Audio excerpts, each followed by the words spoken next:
पूछा जाता है इनमें से कौन पिछड़ा राज्य, तो चिल्ला चिल्ला के बोलता जी अपना बिहार है जी। आइए ना हमारा का तुझे डुबा के भी मारेंगे, सुखा के भी मारेंगे, तुम कैसे बचोगे जी? बचने नहीं देंगे अगर तुम बिहारी हो तो।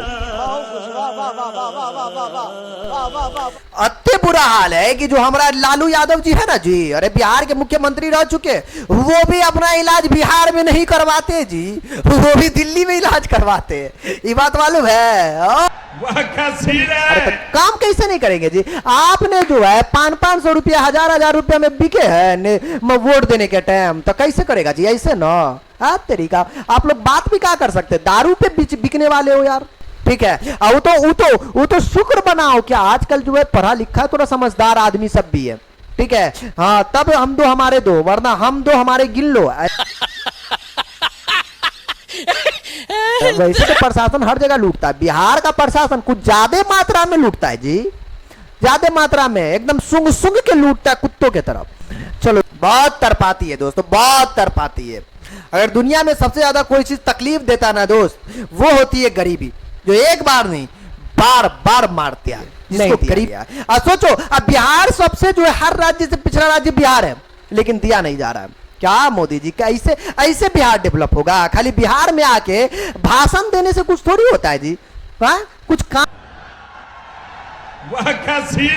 बोलता मुखिया जी सड़कें काहे नहीं बनाते हो? अरे सड़कें इसलिए नहीं बनाते कि जो है ना यहाँ का लड़का लोग जो है छपरी सब एकदम हुरहुराते बाइक ले जाता, समझ रहे हो? इसलिए जो वहां सड़कें नहीं बनाया जाता, ऐसे नेताजी को जाता है भोजनी का इतना खाता है कि मुख्यमंत्री जी आज जो है उद्घाटन करता, पता चले कि परसों पुलवा गिर गए। झारखंडी के पास बिहार बज गए ठुल्लू लुल्लू, कहानी खत्म है बिहार के। अब बिहार खाली झुनझुना बजाब। अब हेलो एवरीवन, तो आज के क्लास में हम लोग पढ़ेंगे अर्थशास्त्र, जिसका चैप्टर 1 है। चैप्टर 1 का पूरा नाम है अर्थव्यवस्था एवं इसके विकास का इतिहास। दोस्तों ये आपको बिहार बोर्ड बुक से है और इसे हम जो है एक क्लास में करने वाले। जी हाँ, तो अर्थव्यवस्था की बात हो रही है तो सबसे पहले मैं अर्थव्यवस्था के बारे में बता दूं। दोस्तों अर्थव्यवस्था किसे कहते हैं ये बात आप जान लीजिए, ठीक है ना? तब हम लोग जो है अर्थव्यवस्था का एक इतिहास जो है, विकास का इतिहास एकदम आजादी से लेकर तब तक जानेंगे, नहीं आजादी से पहले से भी अपन जानेंगे। जी हाँ, एकदम किस तरीके से। दोस्तों पहली बात ये कि अर्थव्यवस्था होता है क्या? जैसे हमारे समाज की जो भी पैसे से जुड़ी सभी गतिविधियां, जैसे हम चाहे खेती करते हो, चाहे हमारा उद्योग की बात हो, चाहे आपको जिस तरीके से हो, गवर्नमेंट जो होती है, सरकारें होती है, वो टैक्स के माध्यम से मतलब वसूलती है ना। आप टैक्स देते हो, अभी तो जीएसटी यार हर चीजों पे चलता। कुल मिला के ये है कि भाई साहब जिससे क्या हो, पैसा मतलब आपको जो है इनकम जनरेट होती हो, चाहे हमारे खेती से, हमारे उद्योग से हो, चाहे हमारे नौकरी करने से हो, मेरे पढ़ाने से हो, समझ रहे हो, आपके पढ़ने से हो, हर चीज से, समझ रहे हो, तो जिससे आपको इनकम जनरेट होती है, गवर्नमेंट आपको वसूलती है, समझ रहे हो, तो उसे हम लोग क्या कहते हैं? अर्थव्यवस्था कहते हैं। ठीक है ना? तो मतलब एक चीज है आपको इकोनॉमिक कहते हैं, ये चीज है। तो अब जितनी मात्रा में आपको मतलब पैसे होंगे उतना आपको जो है ये, और उसके बाद क्या होती है, वह हमसे लेती है और हम लोग में ही गवर्नमेंट आपको बाकी चीजों में जो है इस्तेमाल करती है। ये चीज है मतलब अर्थव्यवस्था की बात है। देखिए इनका उद्देश्य क्या होता है? पहली बात देखो, पहली बात ये कि आप जो है कि लोगों की जरूरतों को पूरा करना, मतलब हम लोग से टैक्स लेके हमारा रोड बनाया गया हमारे लिए, है ना, अलग अलग चीजें हुआ, स्वास्थ्य हुआ, बैंकिंग हुआ, बहुत सारी चीजें जो गवर्नमेंट की चीजें है ना, जैसे आप जो है मतलब राशन दिया जाता है, तो ये सारी चीजें बहुत सारे का लाभ दिया जाता है। गवर्नमेंट हमसे पैसे लेके हम ही को दिया जाता है, गवर्नमेंट अपना पैसा नहीं इस्तेमाल करती। वो आप सोच रहे हो जो छापने वाली मशीन होती है उससे नहीं, हमारे से, समझ रहे हो, तो वो चीजें होती है। दोस्तों ये समस्याओं का क्या होता है बाबू, हल निकालने के लिए होता है जी। बाकी वो अपना सैलरी हुआ, बाकी जितनी भी सरकारी कार्य सभी से होती है। इतिहास की बात करते दोस्तों, देखिए इतिहास ये है कि देखो पहले तो भाई हमारा देश सोने की चिड़िया कहा जाता था, ये बात आप भी मानते हो, हम भी मानते हो। भारत को क्या कहा जाता था? सोने की चिड़िया। लेकिन जब अंग्रेज आए, अंग्रेज ने जो बड़ा तगड़ा काम किया, उसने जो है बहुत तगड़ा ये काम किया है कि हमारे देश को जो है ना एकदम बढ़िया से लूटा, एकदम चौड़े से बोला कि भाई हम अंग्रेज है, हाँ मैं तुम्हारे देश में आके मैं जिस तरीके से चाहूं उस तरीके से तुमसे मैं काम कराऊंगा और पैसे भी जनरेट करूंगा, समझ रहे हो? इस तरीके से जो है अंग्रेज आपको काम करता था। जैसे उसने जो है भारत पे 200 साल राज किया, तकरीबन 200 साल। सब 200 साल समझ रहे हो, बहुत बड़ी बात हो गई। उसने जो है फूट डालो और राज करो की नीति अपनाई। कौन सा? फूट डालो और राज करो। ये नीति इनकी तब बड़ी तगड़ी नीति अपनाती है, बड़ी तगड़ी नीति कही जाती है। इसका मतलब ये है कि फूट डालो मतलब मतभेद, क्योंकि देखो हम लोग भारतीय हैं, हम लोग को भरपेट पता है भाई कि होता क्या है कि यहाँ जो है जात हुआ, धर्म हुआ, इन सबको लेके क्या होता है, अक्सर ये चीजें होता, अनबन होता। इसका उसने बड़ा फायदा उठाया, बहुत ज्यादा फायदा उठाया। हम दोनों में लड़ाया, मजे वो ले रहा था, ऐसा चक्कर था। तो ये अंग्रेजों ने फूट डालो की नीति अपनाई, भारत को लूटा और वो क्या किया, विकास को रोका। तकरीबन 1947 के बाद जो है भारत ने अपने रास्ता खुद चुना। ये चीज 1947 के बाद, 1947 की बात कर रहे हैं, उससे पहले जो है वही लोग लूट कर रहा था। ये जो चीजें थी दोस्तों, ये अंग्रेजों के द्वारा जो है हमारा भारत का शोषण हुआ, जिससे और अर्थव्यवस्था कमजोर हो गई थी। वरना हमारी अर्थव्यवस्था जिस तरीके से होती ना, मैं क्या बोलूं, क्योंकि ये सोने की चिड़िया, ऐसे भारत को कुछ तो नहीं कहा जाता था। समझ रहे हो, ऐसे सोने की चिड़िया किसी को नहीं कहते हो। सच का वो सोना रहा होगा, यहाँ खजाने से खजाने बहुत सारी चीजें थी, सबको लूटा बढ़िया से। ये चीज है दोस्तों। अब पर्सनली बात करते अर्थव्यवस्था क्या होता है। तो अभी आपने देखा कि लोगों की जरूरतों को पूरा करने के लिए जो है चीजें और सेवाएं जो होती है, जो बनाया जाता है, उसे हम लोग क्या कहते हैं, अर्थव्यवस्था का। आपको ये लोगों का जैसे काम हुआ, रोजगार हुआ, ये सब देना, तो ये सब चीजें हमारे लिए अर्थव्यवस्था ही है ना। ये चीजें हमसे जनरेट किया, फिर हमको काम भी दिया, फिर उस काम से फिर पैसा आया, फिर मैंने सामान खरीदा, फिर उससे पैसा लिया। यार ये एक तरीके का जो है ना एकदम से सर्किल है, मतलब आया, ये किया, फिर दिया, फिर लिया, ये चलता रहता, ठीक है ना। तो ये आपका अर्थव्यवस्था होता है दोस्तों, ठीक है। अब बात करते दोस्तों, इनमें जो है बात ये हो जाए कि जो आपको परिभाषा क्या है। देखिए ये सब हम लोग समझने के लिए, और ये जो दांत वाले इंसान है, मतलब दांत वाले का मतलब ये है कि ये आपको लुई है, जिसको हम लोग कहते हैं क्या, आर्थर लुईस कहते हैं, नाम है इनका। इसने परिभाषा दिया, देश का ऐसा सिस्टम जिससे लोग अपनी जरूरतें पूरा करती। क्या बोलता, अरे बुआ देश का ऐसा सिस्टम हो, लोग क्या करे, इससे अपनी जरूरतें को पूरा करे, अपनी जरूरतों को पूरा करे। ये प्यारा सा डिफिनेशन दिया, ठीक है। चाहे गवर्नमेंट के माध्यम से, चाहे नौकरी के माध्यम से, चाहे जिस तरीके से हो, मतलब जरूरतें को पूरा करे, ये इनका परिभाषा था। और एक और चीज है जिसको कहते हैं ब्राउन। क्या नाम कहते हैं, ब्राउन। ब्राउन कलर है, नहीं वो नहीं, ब्राउन नाम है जी। ये कहता है कि भाई अर्थव्यवस्था आजीविका कमाने का एक तरीका है। अरे वाह यार, बड़ी अच्छी बात इसने भी कही है। मतलब मामला तो कुल मिला के वही है, अर्थव्यवस्था क्या करता है, एक आजीविका, हमारा जो रोजमर्रा वाली जो जिंदगी है, हमारा जो जीवन चल रहा है, उसको कमाने का एक क्या है दोस्तों, तरीका है, जिससे कि पैसा कमाए, फिर उसके बाद हम लोग का आजीविका चले, है ना। तो ये चीज है। तो ये जो है आपको किसने कहा, ब्राउन ने कहा। ये ब्राउन के अनुसार ये डिफाइंड है। अब देखिए, अब यहां पर जो है भाई साहब अर्थव्यवस्था के जो है संरचना, मतलब आपको स्ट्रक्चर ऑफ इकोनॉमी। अब ये क्या होता है, देखो उत्पादन के आधार पर 3 प्रकार के क्षेत्र होते हैं अर्थव्यवस्था में। कितने, 3 प्रकार के। बोलेंगे गुरु कौन सा 3 प्रकार है। पहला कहते हैं प्राथमिक क्षेत्र, उसके बाद द्वितीय, उसके बाद हमारे पास तृतीय क्षेत्र आता है। दोस्तों ये जो है ना, ये अर्थव्यवस्था के टाइप है। आप बोलेंगे गुरुजी टाइप मतलब आपको जो है ये प्रथम टाइप हुआ कि ये भैया प्रथम नंबर जो है अर्थव्यवस्था का। ये देखो प्राथमिक बहुत ऑब्जेक्टिव में भी पूछता है कि भाई प्राथमिक क्षेत्र में इनमें से कौन आता है, तो ये सब चीजें पूछा जाता, तो इसे आप इंपोर्टेंट समझे और बेहतरीन ढंग से याद करें, ठीक है। वो सब तो अर्थव्यवस्था का एक तरीके का इंट्रोडक्शन था, बताना था कि क्या था।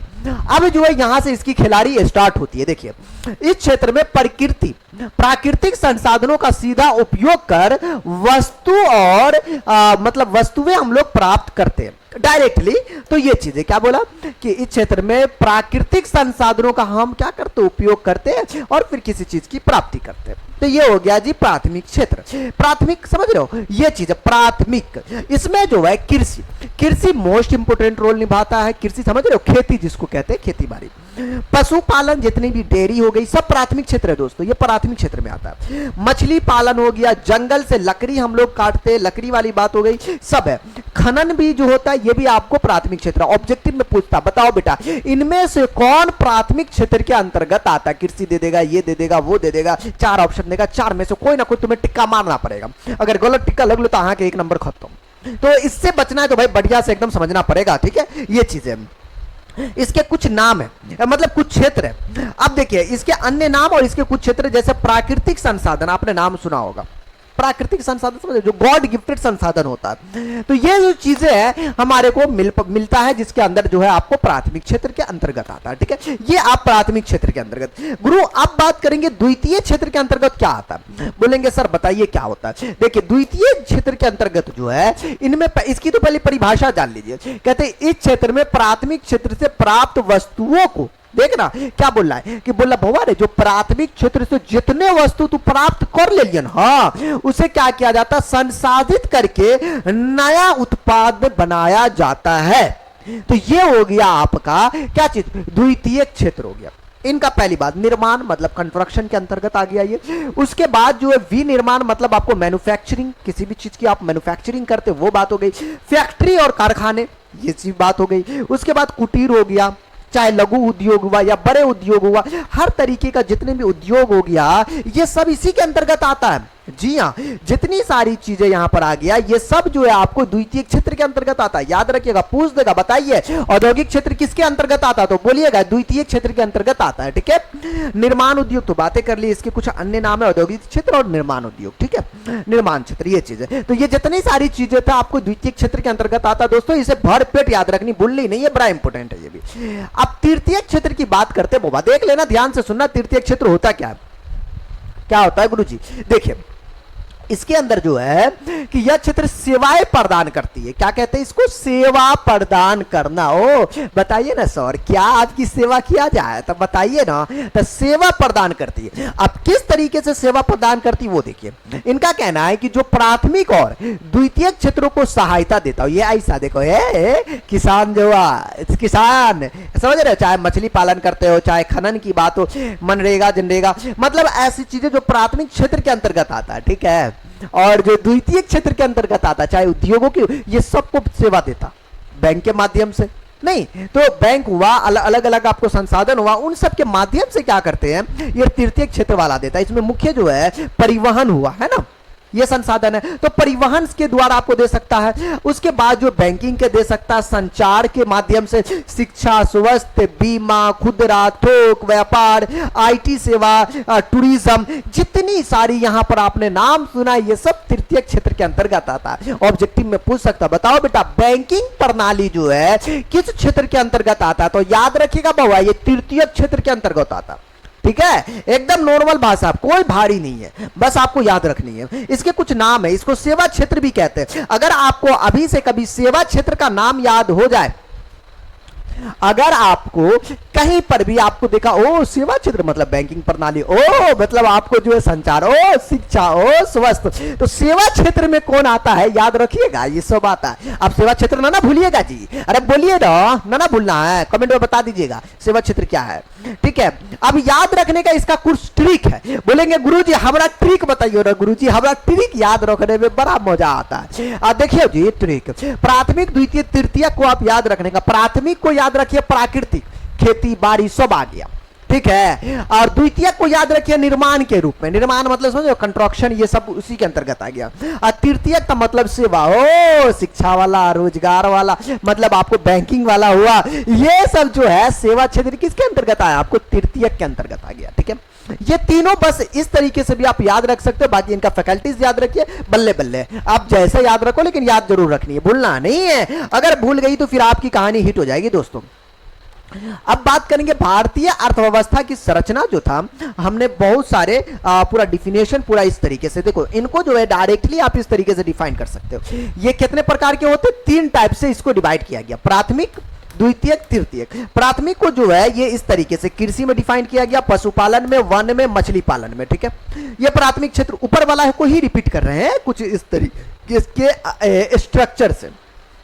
द्वितीय क्षेत्र के अंतर्गत देखिए इसमें उद्योग हो गया, निर्माण हो गया, गैस एवं बिजली सब हो गया जी। ठीक है, अब उद्योग में जो है कुटीर उद्योग, लघु उद्योग, मध्यम उद्योग, बड़े उद्योग, सब उद्योग इसके अंतर्गत आ जाएगा। उद्योग में मतलब सब है, छोटे बड़े, लंबे चौड़े मोटे सोच रहे सब तरीके का आ गया। तृतीयक में बैंकिंग प्रणाली हो गई, परिवहन हो गया, संचार हो गया, व्यापार हो गया, बाकी सेवाएं जो है सब तृतीयक क्षेत्र में आता है। तृतीयक क्षेत्र को ही सेवाएं क्षेत्र भी कहते हैं। ठीक है, क्या याद रखिएगा, चाहे बैंक हो चाहे बैलगाड़ी, अरे वाह यार, मेरा कहने का मतलब है तो ये गाड़ी की बात कर रहे हैं, परिवहन की बात कर रहे हैं, हाँ वो चीजें हो, संचार हो, कम्युनिकेशन, हाँ बात करेंगे। अरे जियो, अरे लगाओ ना यार, जियो फोन लगाओ ना अंबानी जी के पास, व्यापार की बात हो जाए तो ये जितनी सारी चीजें हैं ये सब आपको तृतीय क्षेत्र के अंतर्गत आता है दोस्तों, किसके, तृतीय क्षेत्र के अंतर्गत। ठीक है, आइए अब इसमें जो है अर्थव्यवस्था के प्रकार है, टाइप्स ऑफ इकोनॉमी। बोलेंगे सर आपने जो है अभी आपने जो दिखाया था वो क्या था, दोस्तों देखिए अभी आपने जो देखा ये था भारतीय अर्थव्यवस्था की संरचना था। ठीक है,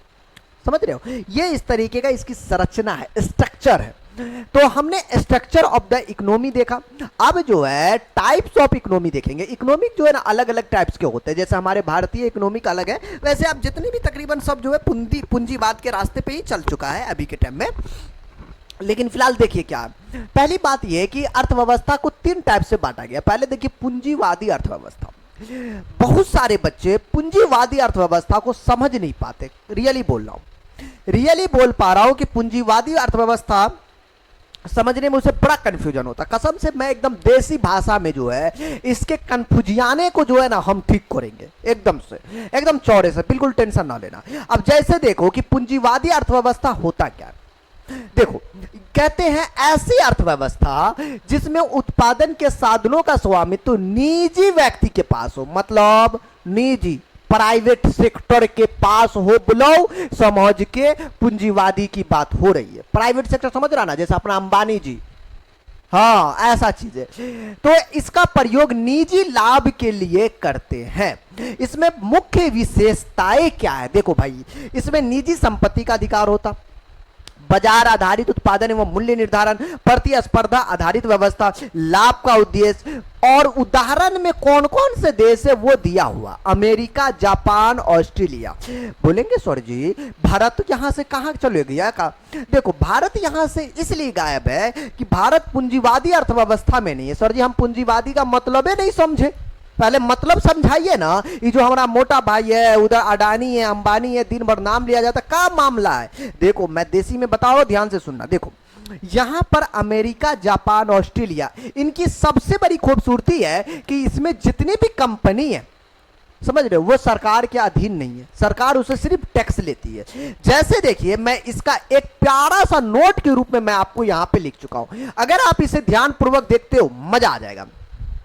इन देशों में निजी कंपनियां प्रमुख है, वो सरकारी कंपनियां बहुत कम है, मतलब वहां सरकारी कंपनी बहुत कम है, 9 है। कैसे हमारे देश में सरकार रेलवे के पास, रेलवे सरकार के पास है, मतलब उसके अधीन है, मतलब बहुत सारी चीजें जो है सरकार खुद के अंदर में रखी हुई है। लेकिन उन सब देशों में ऐसा है नहीं, अमेरिका, जापान, ये सब में बोला कि बेटा तू कंपनी तू सब कुछ कर, क्या बोला, तू सब कुछ कर, ठीक है, हम तेरे से कल टैक्स ले, वो हमरे को कोई टेंशन ना पालना, तेरी कंपनी तू समाज जितना पैसा लेना जो करना तू कर, मुझे कोई लेन देन नहीं है, तू मुझे सिर्फ टैक्स दे, बाकी हम चला लेंगे, ऐसा मसला है। यहां जो है सरकार जो है ना हस्तक्षेप सिर्फ नियम बनाने में करती है, जैसे टैक्स, बोला रे बेटा तेरी कंपनी इतना इतना इतना हम टैक्स लेबो, इतना हम टैक्स लेबो, ऐसा मामला होता। सुरक्षा या मंदी से जो है निपटने के लिए होता है, सरकार इसमें काम करती है, सरकार अपने कंपनी खोलने में नहीं रहती है, या न्यूनतम हस्तक्षेप होता है, मतलब कम से कम, इसीलिए इन्हें अभी भी पूंजीवादी अर्थव्यवस्था भी कहा जाता है। तो अब हमको समझ में आया गुरुजी कि जो वहां की जो कंपनियां सब है वो सरकार के अधीन नहीं है, बहुत कम है, इसलिए उसको पूंजीवादी अर्थव्यवस्था कहते हैं। बोलेंगे अब सर मौजे मौजे समझ में ऑल, चलिए अब आगे चलते हैं। आगे यहां है दोस्तों समाजवादी अर्थव्यवस्था। बोलेंगे गुरु ये बताइए कि समाजवादी अर्थव्यवस्था क्या होता है। जैसे देखो इसमें जो है समाजवादी अवस्था एक ऐसी आर्थिक व्यवस्था है जिसमें उत्पादन के जो है साधनों का जो है ना स्वामित्व, जैसे जमीन, कारखाने, बैंक, उद्योग का जो है स्वामित्व नियंत्रण सरकार या राज्य के पास होती है। इसका उद्देश्य सामाजिक कल्याण होता है, न कि निजी लाभ। इसका मतलब यह है कि समाजवादी अर्थव्यवस्था ऐसी अर्थव्यवस्था है जिसमें जो है जमीन से लेकर, बैंक से लेकर, कारखाने से लेकर, उद्योग से लेकर जितनी सारी चीजें हैं सभी तकरीबन जो है सरकार के अधीन ही होता है या फिर उस राज्य के अधीन होता है। समझ रहे हो?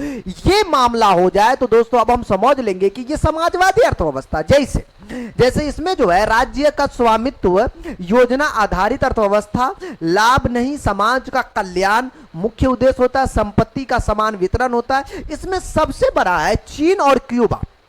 क्या है चीन? चीन क्या है कि भाई देखो, ये यहां तो आपको राजतंत्र वो आप भी जानते हो। यहां क्या होता है कि जितनी सारी कंपनियां हैं सब जो है एक तरीके से तकरीबन जो है सब सरकार के अधीन ही है। बाकी अब ये भी जो है पूंजीवादी अर्थव्यवस्था की तरफ बढ़ रहा है, ऐसा नहीं कि टोटल है लेकिन बढ़ रहा है पहले से। अब समझ रहे हो, जैसे जैसे मॉडर्न हो रहा है तो वैसे वैसे सब में चेंजिंग हो रहा है, वो आगे बढ़ रहा है। इसमें से जो है ना निजीकरण के तत्व भी शामिल हो है, ऐसा नहीं है। जैसे तो अब सरकार सोच रही कि अरे यार का टेंशन पा लेते देते कंपनी का टेंशन रहेगा, चल हमें थोड़ा सा खाली टैक्स ले, बाकी तू जो करना हो कर। ये वाली बात अब सब बढ़ रहा है। अब देखो मिश्रित अर्थव्यवस्था भारत को क्यों कहते हैं, आज की स्टोरी में तुम जो ना दोस्तों मिश्रित अर्थव्यवस्था के बारे में जान जाओगे, पक्का बोल रहा हूं, गारंटी तुम्हारी। देखो कैसे कहते हैं, मिश्रित अर्थव्यवस्था वो होती जिसमें जो है हमारे सरकार और निजी क्षेत्रों की भागीदारी होती या पूंजीवाद और समाजवाद के संयोजन है। मतलब कुल मिला के उधर जो है ई पति और ई पत्नी के मिलन से बनले का मिश्रित अर्थव्यवस्था। बोलेंगे सर पति पत्नी प्रेम वाला भावना है कि अरे हर जगह प्रेम विवाह ये सब काहे घुसेर रहे हो? मेरे कहने का ये मतलब है कि भाई ऐसा जिसमें पूंजीवाद भी मिलन हो और समाजवाद का भी मिलन हो। अब देखो इसमें निजी और सार्वजनिक क्षेत्र जो है ना आपको अस्तित्व जो है सामाजिक कल्याण और निजी लाभ दोनों पर जो है आपको काम होता है, और जो है सरकार आवश्यक नियंत्रण करती है और नियामक रूप से भूमिका भी निभाती है। इसमें आर्थिक स्वतंत्रता और योजना की संतुलन है। बोलेंगे सर हम नहीं समझ लिए, भारत, फ्रांस और ब्रिटेन देशी में बताइए ना। देखो बताता हूं। अपने यहां मोटा भाई मुकेश अंबानी की बात कर रहे हैं, समझ रहे हो? हाँ जी, मुकेश अंबानी की हम बात कर रहे हैं। उसके बाद हो गया अडानी हुआ, अंबानी हुआ, इन सब की हम बात कर रहे हैं। तो वही वाली बात है, चाहे हमारे रतन टाटा जी हुए, तो ये जितने सारे जो है आपको यहाँ पर क्या है कि इनकी दो चीजें। पहली बात ये कि ये तो प्राइवेट सेक्टर है। अरे भाई प्राइवेट सेक्टर है ना, ये तो सरकार के अधीन नहीं है। लेकिन हमारे यहाँ ये तो प्राइवेट भी चल रहा है और गवर्नमेंट भी चल रहा है, सरकार की भी तो चल रही है ना। सरकार का जो भी हो, चाहे बहुत सारी बैंक सरकार की होती है, बहुत सारा आपको बहुत सारी चीजें हैं, चाहे आपका रेलवे हुआ, बीमा हुआ, बहुत सारी चीजें सरकार की है। आप देखिएगा बहुत सारी चीजें हमारे भारत में चलती है। सरकारी कंपनी होती है, नहीं तो सरकारी पोस्ट होता है, सरकारी पद खाली होता है, तो ये सरकारी नौकरी का नाम आपने सुना। तो सरकारी सब कुछ आप देखोगे तकरीबन 50-50% समझो कि बटा हुआ, सरकारी भी है प्राइवेट भी, दोनों चीजें। तो जहां पर प्राइवेट भी हो सरकारी भी हो और अधिक मात्रा में हो, दोनों का मिलन हो, अगर दोनों की भागीदारी है, तब वहां पर हम बोल देंगे एकदम चौड़े से आसानी से कि मिश्रित अर्थव्यवस्था है। हमारी अर्थव्यवस्था मिश्रित है, ठीक है। इसलिए यहां एग्जाम्पल है, भारत से लेकर फ्रांस से लेकर ब्रिटेन से लेकर ये सब मिश्रित अर्थव्यवस्था का उदाहरण है, और ये तगड़ा उदाहरणों में से एक है दोस्तों। अब इसमें हम आगे बात करते हैं कि भाई क्या बात करेंगे। अरे गुरुजी बात क्या कीजिएगा, आप जो करना है कर लीजिए, हम कुछ थोड़ी आपको कुछ बोलेंगे। अरे आप क्या बोलिएगा सर, देखिए रहा आगे। अब हम बात करेंगे अर्थव्यवस्था का विकास। बोलेंगे गुरु विकास का क्या मतलब? अरे देखो ना विकास, यहां इंग्लिश बोल कर जो है कैसे बात को घुमियाया जा रहा है। तो देखो बात यह है कि अर्थव्यवस्था का विकास किस तरीके से, अर्थव्यवस्था का विकास कोई एक दिन की घटना नहीं है, बल्कि यह एक सतत प्रक्रिया पीढ़ी दर पीढ़ी से आ रहा है। जैसे बीज से वृक्ष बनता है। बोलेंगे सोहर ये तो मामला आप ज्यादा गंभीर बोल दिए, मतलब बीज को पनिया में मतलब जमीन में रोप लिए, पानी पटलिए, अत्ता बड़का, फिर अत्ते बड़का, फिर बड़कन, फिर जो है वो फल देते, तब हम उसको फल को चपर चपर करके खाइबे। कितने लंबे एकदम प्रॉब्लम है। उस तरीके से जो है अर्थव्यवस्था का भी विकास हुआ। देखिए अर्थव्यवस्था का प्राकृतिक विकास की हम बात करते, गॉड गिफ्टेड। जैसे देखिए बीज से अंकुर हुआ है ना, उसमें आपको पौधा बना, पौधा से आपको वृक्ष बना, तो ये थोड़ा सा प्रोसेस आपको लंबा है। अब दोस्तों ये है कि वैसे ही अर्थव्यवस्था भी जो है आपको आदिम काल से वो वाला। उसके आदिम प्रणाली से जो है जैसे कृषि आधारित व्यवस्था हुआ, कृषि पर खेती बाड़ी। उसके बाद आपको आया औद्योगिक अर्थव्यवस्था, मतलब आपको जो है औद्योगिक इसका इसलिए क्योंकि ये आपको फैक्ट्री की बात है, औद्योगिक क्षेत्र की बात आया। उसके बाद आपको सेवा आधारित, सेवा समझ रहे हो, बोलेंगे जी सर जी, बैंक, शिक्षा, व्यापार सब सेवा क्षेत्र के अंतर्गत आता है। उसके बाद अभी डिजिटल अर्थव्यवस्था, अभी डिजिटल अर्थव्यवस्था की तरफ हम लोग बढ़ रहे हैं। कृषि से आए औद्योगिक, औद्योगिक से सेवा, सेवा से डिजिटल। देखो किस तरीके से अर्थव्यवस्था का विकास हुआ, बीज से लेकर पेड़ तक का विकास देखो किस तरीके से। अब बात होती है कि भारतीय अर्थव्यवस्था का विकास का इतिहास है ना, हमारा चैप्टर ही है यार, हमारा चैप्टर यही है। अब देखिए मैं इसको जो ना एक अलग लेवल से इसके इतिहास को जो है सरल रूप में मैं बताया हूं, ध्यान से सुनिए। पहले प्राचीन काल में कृषि और पशुपालन पे आधारित था, ठीक है। उसके बाद जो है हस्तशिल्प, समझ, हस्त से लेखन वाला वहां वाला टाइम की हम बात कर रहे हैं, व्यापार का विकास हुआ। उसके बाद सिक्कों का उपयोग होने लगा, सिक्का बनने लगा और व्यापारिक नगर बनने लगा, तो वो वाला काल की बात हुई है, तो इसको कहते हैं प्राचीन काल का विकास। अब बात करेंगे दोस्तों यहां पर मध्यकाल, बोलेंगे सर मध्यकाल मतलब, अरे यार प्राचीन के बाद मध्यकाल ना आता है। उसके बाद जो है व्यापार, कर व्यवस्था लगाया गया, कर का मतलब होता है टैक्स, फिर जो है टैक्स लगाया गया, नहीं याद है ना टैक्स, और सबसे ज्यादा टैक्स समझता है वो अंग्रेज वाला, अंग्रेज जो है टैक्स कैसे लेता, वैसे गवर्नमेंट ले रहा था, गवर्नमेंट मतलब उस जमाने में तो राजा महाराजा वाला भी तो सेशन था। शिल्प और कुटीर उद्योग उनके बाद बना, उसके बाद जमींदारी वाली बात हुई, उसके बाद आपको समानती व्यवस्था हुआ, उसके बाद जो है ब्रिटिश शासन काल हुआ। बोलेंगे सर ब्रिटिश शासन काल जो है बहुत सारी चीजों को जो है चेंज कर दिया, जिस तरीके से देखिएगा कच्चे माल का दोहन, ठीक है। अब यहां पर से पारंपरिक उद्योग का आपको नाश होने लगा ब्रिटिश शासन काल में। यहां थोड़ा सा दिक्कत था दोस्तों, वहां जो है ना हमारे जो है ब्रिटिश शासन काल में लूटने के मकसद से आया हुआ था वो लोग, वो भुतनी वाला सब इतना लूटा, इतना लूटा, इतना लूटा कि भारत जो है ना बहुत ज्यादा पीछे चला गया बाबू। अगर उतना नहीं लूटता ना भारत बहुत आगे रहा था, बहुत ज्यादा लूटा दोस्तों, बहुत ज्यादा, कह नहीं सकते, कुल मिला के भरपेट इज्जत लूटी है। अब बात यहाँ पे कि रेलवे और सीमित जो है ढांचागत का आपको विकास हुआ उस समय में, ये बेहतर था। अब आजादी के बाद जो है 1947 के बाद देखिए, इसके बाद जो है गवर्नमेंट अलग अलग तरीके से जो है आपको विकास किया। अब देखिएगा विकास देख रहे हो कहते हैं पंचवर्षीय योजना की शुरुआत हो गई, फिर पंचवर्षीय वाला योजना, भारी उद्योग और सार्वजनिक क्षेत्र में विकास हुआ, गरीबी बेरोजगारी से लड़ने की कोशिश की गई। तो अब जो है हम लोग कुछ थोड़ा थोड़ा इस मोड़ पर आए, अभी तो अब तो मॉडर्न इंडिया हो गया जी। अभी यहां से जो है अब बात हुई कि इसके बाद अब हम लोग आ गए 1991 के बाद हमारे देश के अर्थव्यवस्था के विकास। देखो 1991 के बाद जो है उदारीकरण आया, निजीकरण आया, वैश्वीकरण की नीति आई, एलपीजी आई, मतलब इस तरीके से जो है दोस्तों कि आपको जो है 1991 के बाद हमारा जो है देश का विकास हो रहा है। उसके बाद विदेश नीति आई, उसके बाद निजी कंपनियों का फिर बढ़ावा दिया, आईटी सेक्टर में बढ़ावा दिया, सेवा क्षेत्र का विकास किया। इस तरीके से 1991 के बाद हुआ।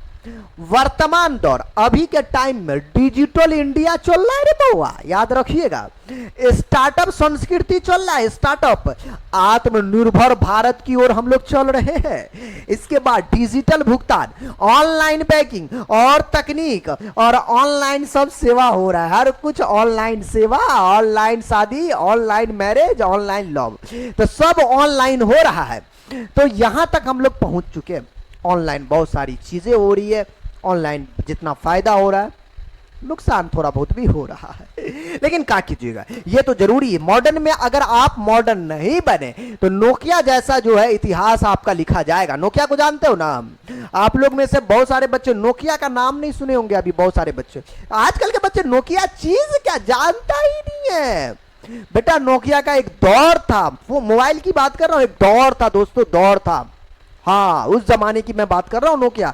लेकिन नोकिया सोचा क्या, अरे यार क्या होगा, आज का मॉडर्न दुनिया है, तो उसने जो है वक्त के साथ खुद को बदला नहीं। उससे पहले चाइना ने चाइना का MI, ओप्पो, रियलमी, इतने सारा फोन एकदम से बड़का बड़का एकदम से टच वाला निकाल दिया, नोकिया जाके ठप। इसीलिए जैसे जैसे मॉडर्न हो रहा है, आपको भी कहीं ना कहीं उसमें आपको बहना पड़ेगा, उसी लाइन से आपको चलना पड़ेगा, वरना आप अपने जर्नी में पीछे छूट जाएंगे। ठीक है, अब नोकिया देख रहे हो अलग अलग तरीके से अपने मोबाइल को निकाला, लेकिन फिर भी नहीं चल रहा है, चलेगा ही नहीं। अरे भाई, उतना को किसी शेर को पछाड़ना एक गिदर में बहुत बड़ी बात हो जाती है, तो अब उसको पछाड़ना बहुत मुश्किल है। तो अब दोस्तों आगे हम बात करेंगे अर्थव्यवस्था विकास के लिए हम निम्नलिखित दो स्थितियों का जो है विवेचन करेंगे, जिसमें आपको आर्थिक विकास और मौद्रिक विकास की बात करेंगे। देखिए, अब देखिए आर्थिक विकास क्या होता है, इसे समझिए ध्यान से। ये जो है आर्थिक विकास का मतलब किसी देश के उत्पादन की क्षमता, आय और रोजगार, जीवन स्तर में सुधार, और यह प्रक्रिया धीरे धीरे होती है और इसके जरिए जो है देश की अर्थव्यवस्था आपको मजबूत होती है। बोलेंगे सर अरे मामला हम नहीं समझ लिए, आइयो इनका उद्देश्य और इनके मामले को जो है कुछ इस तरीके से समझते। दोस्तों इसने कहा क्या, इसने कहा कि आर्थिक विकास में क्या होता है कि आपको देश के उत्पादन की क्षमता, ठीक, उसके बाद आय, उसके बाद रोजगार और जीवन स्तर में क्या करता हो, सुधार करता हो। हम कहते ना जी सर हमारे आर्थिक स्थिति बड़ा गड़बड़ है, तो आप ऐसा कीजिए कि आप जो अपनी आर्थिक स्थिति ठीक कीजिए। आप 4 भाई है, चार मतलब आप 2 आदमी है, घर में 4 आदमी है, 5 आदमी है, ऐसा कीजिए ना, सब मिल बांट कर जो है काम उम कीजिए, रोजगार बढ़ेगा तो आपका आर्थिक स्थिति भी सही होगा। क्या समझे, तो आप ऐसे करिएगा तब ना होगा। अरे मैं एग्जाम्पल दे रहा था, मेरा मतलब ये है कि इस तरीके से जो है ना आर्थिक मतलब विकास की बात हो रही थी। उसके बाद जो इसके अंदर है नियोजन क्या होता है, नियोजन बड़ा इंपॉर्टेंट है दोस्तों, चाहे फैमिली प्लानिंग से लेकर चाहे जो हो, नियोजन बड़ा इंपॉर्टेंट है। नियोजन नहीं कीजिएगा तो फिर आपको बहुत दिक्कत हो जाएगा, इसमें बड़ा जरूरी है। नियोजन होता है भविष्य की तैयारी, भविष्य फ्यूचर की तैयारी अभी कर लेना। जैसे देखिए नियोजन जो है आपको, जब हम वर्तमान हालात को देखकर किसी लक्ष्य को पाने के लिए आगे की योजना बनाते, उसे नियोजन कहते हैं। आगे की हमने 5-5 रुपया करके जो है अपन जमा किया, बैंक में जमा करे ताकि भविष्य में हमको काम दे, नियोजन हुआ। अब ये आर्थिक नियोजन की बात है। अब यहां पर जो है सरकार यह तय करती है कि अगले 5 साल में कितनी सड़कों का निर्माण होगा, कितने स्कूल खुलेंगे, कितने लोगों को रोजगार मिलेगा, यह सब भी नियोजन का ही हिस्सा है। ये सब क्या है, ये भी आपको नियोजन का हिस्सा, भविष्य की ये प्लानिंग हुई, तो ये गवर्नमेंट की प्लानिंग हुई। हमें अपना नियोजन करना है तो हम लोग जो है पैसे को जो है FD करवाते, तो ये करवाते वो करवाते, गवर्नमेंट के लिए वो है। तो ये चीजें इस तरीके को हम लोग नियोजन कहते हैं, फ्यूचर प्लानिंग करते हैं। नियोजन मतलब सोच को, योजना को जोड़िए और कार्य का सही क्रम को जोड़िए, बन गया नियोजन। Mathematics calculation. ओ यार सर आप अर्थशास्त्र में मैथमेटिक्स घुसेड़ दियो। भैया अर्थशास्त्र में बहुत जगह मैथमेटिक्स से चिंता ना करो, प्रति व्यक्ति आय कैसे निकालोगे बिना मैथ का। अरे यारो मैथ तो कहीं भी टपक सकता है सर, बायोलॉजी में नहीं टपकता, यही तो खुशी की बात है। अब जब बात हो जाएगी नियोजन क्या है, ये तो हम बात हो गई। अब यहां पर आर्थिक विकास के कुछ उदाहरण हैं। देखिए आर्थिक विकास के उदाहरण की बात कर ले तो इसमें जो है आर्थिक विकास में पहल शामिल है जो बुनियादी ढांचे में सुधार करती है, जैसे हमारी शिक्षा प्रणाली को बढ़ाती है, हमारी सार्वजनिक सुरक्षा को बेहतर करती है, पार्कों में सुधार करती है, नए व्यवसायों और नौकरियों को जो है प्रोत्साहित करने में, आकर्षित करने में अंतहीन तरीकों से आपको बढ़ावा देती है। बात वही पहुंचा, चाहे जी इस तरीके से बोलो चाहे उस तरीके से बोलो, ये चीज है। अब देखिए आर्थिक विकास की बात की है और भारत में योजना आयोग की बात ना की है तो बेकार है जी। देखिए हमारे देश में जो है ना योजना आयोग का गठन तकरीबन योजना बनाने वाला 15 मार्च 1950 को ही किया गया था, आजादी के जस्ट बाद। भारत में आर्थिक विकास का श्रेय नियोजन को ही दिया जाता है। ये हमारे नियोजन बाप प्लानिंग, नियोजन नहीं करेंगे, भविष्य की बात नहीं करेंगे तो मसला हो जाएगा ना, तो नियोजन को ही दिया जाता है। नियोजन उसी की बात कर रहे हैं जिसका डिफिनेशन अभी देखे थे। नियोजन का मुख्य उद्देश्य है आर्थिक विकास की दर को बाबू बढ़ाना। आर्थिक विकास के दर को बढ़ाना मतलब आपको नियोजन की बात होगी। हमारा विकास बढ़ेगा जी, आर्थिक विकास तब ना बढ़ेगा आप नियोजन कीजिएगा। ठीक है, आज खाए आज ही खत्म कर दिए, कुछ बचत नहीं कर पाए, अपनी बात कर रहा हूं, तो दिक्कत हो जाएगा ना। हाँ जी, तो जिस तरीके से सरकार नियोजन है उस तरीके से आप जो है अपने फैमिली अपने इसको देखकर नियोजन करते हैं। आपने कभी समावेशी विकास का नाम सुने हैं? ये सब 2 अंक के लिए, समावेशी विकास क्या होता है, सतत विकास क्या होता है, एकदम मैटर वे में मैं समझाता हूं। कहते हैं आर्थिक विकास जिस पद्धति या प्रक्रिया से समाज के सभी वर्गों का जीवन स्तर ऊंचा होता जाए, सभी वर्गों का, तथा समाज का कोई भी वर्ग विकास से अछूता न रहे, उसी प्रकार के विकास को समावेशी विकास कहते हैं। सबका साथ सबका विकास हो मोदी जी, बात सुने हैं ये? देखिए आर्थिक विकास क्या बोला कि समाज के सभी वर्गों के जीवन का स्तर ऊंचा हो, समाज का कोई भी वर्ग अछूता ना हो, नहीं किसी के साथ भेदभाव होता हो, हर तरीके से पूरे समाज का विकास होता हो, वो कहलाएगा हमारा क्या चीज? समावेशी विकास। इसलिए कहते हैं ना, इसलिए नारा दिया सबका साथ सबका विकास।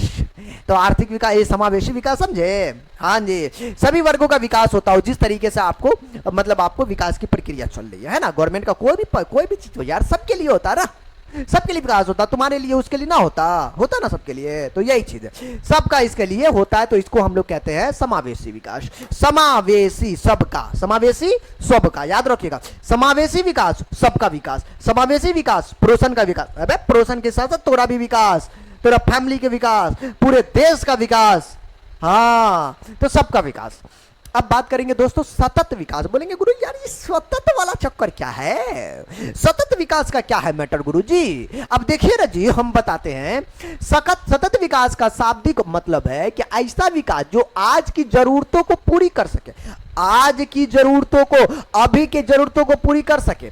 तो बोलेंगे सर जी ये बात हमने समझ में आ गई, सतत विकास का मतलब वर्तमान से लेकर आने वाले पीढ़ी तक का ख्याल रखा जाता है। जैसे देखिए इनका डिफाइन देखिए किस तरीके से, सतत विकास में न केवल वर्तमान बल्कि आने वाले पीढ़ी का भी विकास में ध्यान रखा जाता है। बोलेंगे सर मैटर का होले, देखा बउआ मतलब ऐसा कि आज का जो होले ना, आज विकास होले तो तोरा का मतलब आने वाला तोरा पीढ़ी हो, तोरा बाल बच्चा होलो का पुतवा होलो बेटवा होलो कत्ते चलतो ना, नहीं तो का भी विकास होना चाहिए ना है। तो आज से लेकर फ्यूचर को भी देखा जाता ना, सिर्फ प्रेजेंट को नहीं। गवर्नमेंट कोई काम करती है या कोई ऐसा करते तो प्रेजेंट से लेकर फ्यूचर को देखा जाता है कि यार आज रखेगा तो आज से 100 साल के बाद उसका पुतवा भी, उधर गवर्नमेंट तो सब खत्म हो जाएगा चला जाएगा, लेकिन उसके बाद भी तो इस्तेमाल होगा।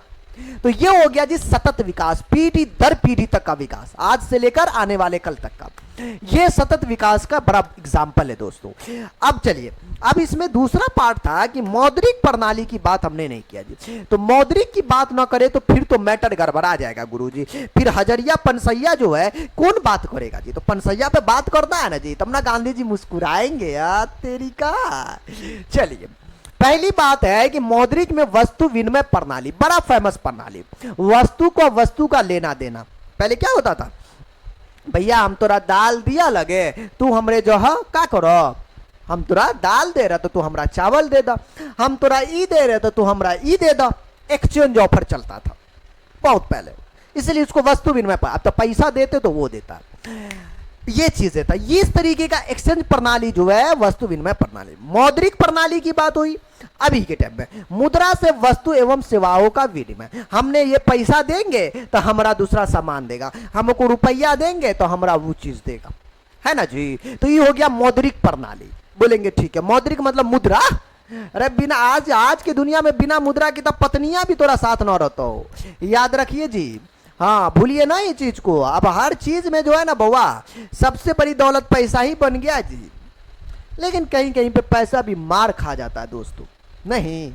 हाँ यार, लेकिन हाँ एक अच्छी खासी जिंदगी के लिए पैसा जरूरी है, ठीक है।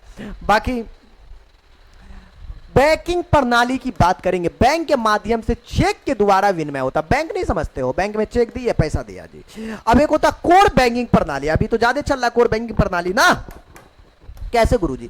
देखिए इसके अंदर क्या होता है कि आप जो है कोर बैंकिंग प्रणाली के अंतर्गत एक ही बैंक के विभिन्न शाखाओं के बीच पैसा तुरंत ट्रांसफर किया जा सकता है। अब मान लिया तोरा था state bank of India, SBI, समझ रहे हो, लंच के बाद आके काम करना, वही बैंक की बात कर रहे हैं। तो एसबीआई में खाता है, तो एसबीआई के क्या बोल रहा, जत्ते शाखा हो, जत्ते ब्रांच हो, आज यहाँ पे कल वहां पे पड़ोसन के पास है, उधर है उधर है, जाइए जाके पैसा ट्रांसफर कीजिए, लेन देन कीजिए, तो कोई दिक्कत नहीं है, तुरंत हो जाएगा। इसके भी अब एसबीआई से दूसरे में जाइएगा तब दिक्कत है। इसका अर्थ है कि किसी व्यक्ति के खाते में से किसी दूसरे दूर स्थान पर दूसरे व्यक्ति के खाते में एक संकेत के माध्यम से, मतलब एक चीज से भेजना हो तो इस धन का हस्तांतरण किया जा सकता है। तो ये हो गया कोर बैंकिंग प्रणाली। और इसके बाद आया एटीएम। आज के दौर में एटीएम के बिना पेटीएम, अरे एटीएम का चचेरा भाई पेटीएम का नाम नहीं सुना है जी। यूपीआई के माध्यम से तब ज्यादा होता है ना, अरे जिधर गया उधर से टू टू पेटीएम बजाते हैं ना। तो अब तो मॉडर्न इंडिया है, डिजिटल इंडिया है, तो यहाँ पेटीएम चलता। एटीएम देखिए, एटीएम नहीं चलता, एटीएम चलता पैसा कैश कहाँ से लाएंगे, यहीं से ना कैश ज्यादातर लाते हैं। बैंक कौन जाता है, अरे बैंक आप कितना बार दौड़ते जाते हो एटीएम में घुसे रहते हो पैसा निकाल लेते हो, है ना, वही वाली बात है। प्लास्टिक के एक छोटे से कार्ड पर अंकित सूक्ष्म संकेत के आधार पर कहीं भी किसी समय निर्धारित बैंक से आप पैसा निकाल सकते हो। यहां एटीएम का फुल फॉर्म है, यही टेलर मशीन है, इसी में कपड़ा सिलाई होता है। अरे दादा यहां कैसे कपड़ा सिलाई होगा, वो तो दर्जिया कपड़ा सिलाई करेगा ना जी। यहां एटीएम को भी है सिलाई मशीन बनाई दिलिए, वो टेलर मशीन नहीं, इनका नाम है टेलर मशीन, समझ रहे हो। हाँ जी, कुछ इस तरीके से इनका नाम है। देखो इसमें क्या होता है, थोड़ा सा बता दूं इसमें कि इसमें होता क्या है कि इसमें आपको एक प्लास्टिक का कार्ड होता है, डेबिट कार्ड कहते हैं इसमें, और इसमें आपके नाम का आपको जो भी नाम हो कार्ड होल्डर का उसमें नाम होता। एटीएम में डाल दे, पहले तो पिन बनाना होता, पिन डाले उसके बाद खचा खच पैसा निकलेगा, बैंक में रहेगा। तो अब ऐसा चीजें भी बनाया गया कि बेटा बैंक में पैसा नहीं हो है ना, फिर भी आप पैसा निकाल सकते हैं, उसे कहते क्रेडिट कार्ड, ठीक है, वो आगे आएगा। अब जो है इसमें बात तो इसकी हो गई, अब इसमें हम बात करेंगे क्रेडिट कार्ड। गुरुजी क्रेडिट कार्ड क्या होता, गुरुजी क्रेडिट कार्ड क्या होता, तो उनकी भी बात करेंगे। पहले तो डेबिट कार्ड उसी को कहते हैं जो प्लास्टिक का होता है, ये भी इसे डेबिट कार्ड ही कहते हैं। बैंक द्वारा दिया गया प्लास्टिक के कार्ड जिसके द्वारा बैंक अपनी जमा राशि के पैसों का उपयोग करना, वो डेबिट कार्ड कहलाता है, जिसको एटीएम कार्ड कहते हैं, उसी को डेबिट कार्ड कहते हैं, ठीक है। अब देखिए प्लास्टिक वाला तो समझ गए डेबिट कार्ड, अब बैंक क्रेडिट कार्ड भी देती है। अब बोलेंगे गुरुजी क्रेडिट कार्ड में क्या, क्रेडिट कार्ड में उधारी, अरे हमारा उधारी खाता चल तो बैंक के पास, अब पैसा ले तो ब्याज के साथ क्या सोच रहे हो कि उधारी खाओगे पैसा नहीं दोगे, अरे उसमें टैक्स भी लगता जी, उनका ब्याज भी लगता, सब लगता। देखो क्रेडिट कार्ड बैंक के द्वारा जारी किया जाता है, प्लास्टिक कार्ड होता है जिसके माध्यम से कार्ड धारक की वस्तुएं सेवाएं प्राप्त कर सकता है और भुगतान बाद में करता, कभी मतलब उनका लिमिट होता, टाइम होता, महीना। यह एक प्रकार का उधार सुविधा होता। अगर आपके पास पैसा नहीं है ना तो क्रेडिट कार्ड कर दिलिए, वाह, तो बैंक समझ जितना की लिमिट हो 40,000 70,000 जितने की लिमिट दिल को वाह उतना तू पैसा निकाल ले, या कोई सामान उमान खरीद लिए, बाद में का हिसाब किताब होता है। तो उसमें बैंक को फायदा भी होता है ना कि ऐसे करने से उससे टैक्स भी मिलता है ब्याज के रूप में इधर उधर, तो इससे भी आपको जो है इनको फायदा हो जाता है। तो क्रेडिट कार्ड का ये माध्यम, इसको डेबिट कार्ड भी है ना, वही चीज है। तो ये क्रेडिट कार्ड है, कुल मिला के उधारी की बात हो, ठीक है। हाँ जी, नाना का चक्कर है ना, पहले बाबा के नाम पे उधार लेते थे ना जी, अरे कौन है जी उधार दे दीजिएगा, अरे हमारा पप्पा दे देता हो, पप्पा के नाम पे उधार ले लिया, तो चलते पहले वाला, अब वो वाला जमाना खत्म। अब है आर्थिक विकास का माप एवं सूचकांक। गुरुजी बताइए ना क्या मामला है, देखिए ना जी, सुनिए ना जी, समझिए ना जी कि आर्थिक विकास की माप का सूचकांक देखो क्या होता है। पहले तो होता राष्ट्रीय आय, राष्ट्रीय आय मतलब नेशनल इनकम की बात करते हैं। देखिए किसी देश में एक वर्ष में निर्मित सभी वस्तुओं और सेवाओं के जो है आपको जो मौद्रिक विकास होगा या फिर मौद्रिक से जो है उनका जो मूल्य होगा, मूल्य समझ रहे हो ना, रुपया रॉट, तो उनसे जो है सामान्यतः अधिक राष्ट्रीय आय वाला देश विकसित माना जाता है। देखो क्या कहता है कि किसी देश में एक वर्ष में, एक साल में सभी वस्तुओं और सेवाओं का मौद्रिक मूल्य सामान्यतः अधिक राष्ट्रीय आय वाला देश विकसित माना जाता है, राष्ट्रीय आय कम होने पर देश अविकसित माना जाता है। मतलब राष्ट्रीय आय का एकदम सिंपल सा डिफिनेशन दिया जाए तो हम लोग जो मतलब हमारे देश का जो राष्ट्रीय आय है, चाहे किसी वस्तु और सेवाओं से जो है पैसे जो होते हैं, जो जनरेट होते हैं, वो हमारे राष्ट्रीय आय कहलाते हैं। अब कहता है ये कि सामान्यतः अधिक राष्ट्रीय आय वाला देश को विकसित देश कहते हैं, ठीक है। अधिक मतलब जो का राष्ट्रीय आय बहुत ज्यादा है ना तो वो बोलेंगे विकसित देश, हम लोग विकासशील के रास्ते पे। राष्ट्रीय आय कम होने पर देश अविकसित कहलाता है, उस देश को हम लोग अविकसित कहते हैं। बोलेंगे अच्छा जी, तो ये बात हमको यहां पे समझ में आया। अब बात है दोस्तों कि इसमें प्रति व्यक्ति आय, देखो प्रति व्यक्ति आय समझ रहे हो, तो हम लोग हो गए एक व्यक्ति, और प्रति व्यक्ति मतलब पर व्यक्ति। हाँ, मतलब राष्ट्रीय आय को देश की कुल जनसंख्या से भाग देने पर प्राप्त राशि जो आर्थिक विकास की माप के लिए सबसे उपयुक्त सूचक माना जाता है। मतलब हमारे देश की आबादी 140 करोड़ है, अरे कते है, देश की आबादी 140 करोड़, और राष्ट्रीय आय हमारा जत्ते होले, मान लो 5 रुपया राष्ट्रीय आय है, 50 रुपया, और कुल जनसंख्या 10, तो 10 पंची 50, मतलब आपको 5, ये हो गए कौन प्रति व्यक्ति आय, पर हर व्यक्ति की आय 5 रुपया हो गए। समझ रहे हो, ये तो यार हमारा एग्जाम्पल था, लेकिन हमारे जो देश की आय है और हम 140 करोड़ आबादी से भाग लगा देंगे, और जो रिजल्ट निकलेगा तो एक व्यक्ति का इनकम निकलेगा, ये लगभग होता है, तो एक व्यक्ति का इनकम निकल जाएगा। तो एक साल में हमारे देश का जो पैसा होले, इनकम जनरेट होले ना राष्ट्रीय आय, उनमें अभी 140 150 करोड़ आबादी, समझो ना, 150 करोड़ आबादी से भाग लगा दिलिए, जो पैसा निकल रहे वो हमारा एक व्यक्ति का इनकम हो गए। ठीक है, तो एक को कहते हैं प्रति व्यक्ति आय, ये फार्मूलिया है, ये मैथमेटिक्स वाला फार्मूलिया है। ठीक है, तो एक व्यक्ति का जो है राष्ट्रीय मतलब आय निकल जाएगा। अब देखिए 2004 के राष्ट्रीय आय की हम बात करेंगे दोस्तों। बोलेंगे गुरुजी अभी तो 2024 चल रहा, 25 चल रहा, अरे तो 4 वाला बात कर लीजिए ना।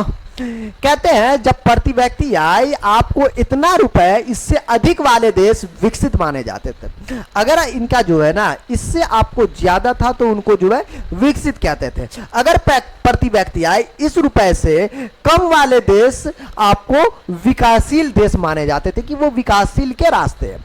प्रति व्यक्ति आय 2004 में बाप रे बाप 37,000, समझ रहे हो। हाँ, वो समय में भारत की प्रति व्यक्ति आय 2004 में 28,000 रुपए थी। अरे वाह यार, 28,000 रुपए, बढ़िया था, फिर भी विकासशील के रास्ते पे थे तकरीबन। बिहार भारत का सबसे कम विकसित राज्य माना गया उस समय। ओ यार, ये थोड़ा सा दर्द होता, हमें दर्द किसी चीज का नहीं होता, थोड़ा बहुत दर्द हो जाता बिहार का नाम सुन के, बाकी थोड़ा सा हाँ समझ रहे हो। तो ये चीजें था, तो हमारे बिहार का तो थोड़ा सा लुटिया गरक है ये। अब इसमें हम क्या कर सकते हैं, बिहार के नेता अब जो करे वही लोग करेंगे जी। अब समझ रहे हो, नेता लोग जो है, नेता लोग बनता कहाँ है कोई जी, नेता लोग कहाँ कोई जल्दी से बनता है। नेता अच्छा आदमी तो हम देखते नहीं करते, नेता बनता है एकदम से लफंगा गुंडा मवाली। यार अच्छा आदमी नेता बने तब ना, अरे अच्छा आदमी नेता बने तो कैसे बने, भूतनी वाला अगर टिकटो मांगेगा तो नहीं देगा, अरे पटियो टिकटो नहीं देता है, पार्टी भी वैसा ही होता है, वो भी तो भगचोनर देगा भी भगचोनर को। अच्छे आदमी को, समझदार आदमी को, पढ़े लिखे आदमी को, एक बेहतरीन लेवल के आदमी को, है ना जी, समझ रहे हो। आपको थोड़ी खान सर जैसा आदमी को जो है जल्दी से टीचर में मतलब आपको ये बना दिया जाए तो बड़ा कम होता है, और अच्छे आदमी जाना भी नहीं चाहता, क्योंकि पॉलिटिक्स में भूतनी का कोई किसी को कुछ भी बोल दे जी, है किसी के बारे में कुछ भी बोल दे यार, ये थोड़ा सा ज्यादा मसला होता है दोस्तों। तो ये सब चीजें जो है यहाँ पर आपको जो है हमें देखने को मिलता है। तो अरे यार, इसलिए बिहार जो है ना एकदम से पिछड़ा राज्य बना हुआ है। देखिए दोस्तों, अब बात करेंगे आधारिक संरचना के बारे में। आप बोलेंगे सर क्या आधारिक संरचना, क्या ध्यान देने की बात यह है कि इसका मतलब होता है कि वे सुविधाएं और सेवाएं जो देश के आर्थिक विकास में आपको मदद करती है। आर्थिक विकास में गुरुजी कैसे, तो देखिए ना, हम बताते हैं आर्थिक विकास में कैसे मदद करती है। जैसे आपको सड़कें हो गलो, बिजली, रेलवे, स्कूल, अस्पताल, पानी, बैंक, बाजार।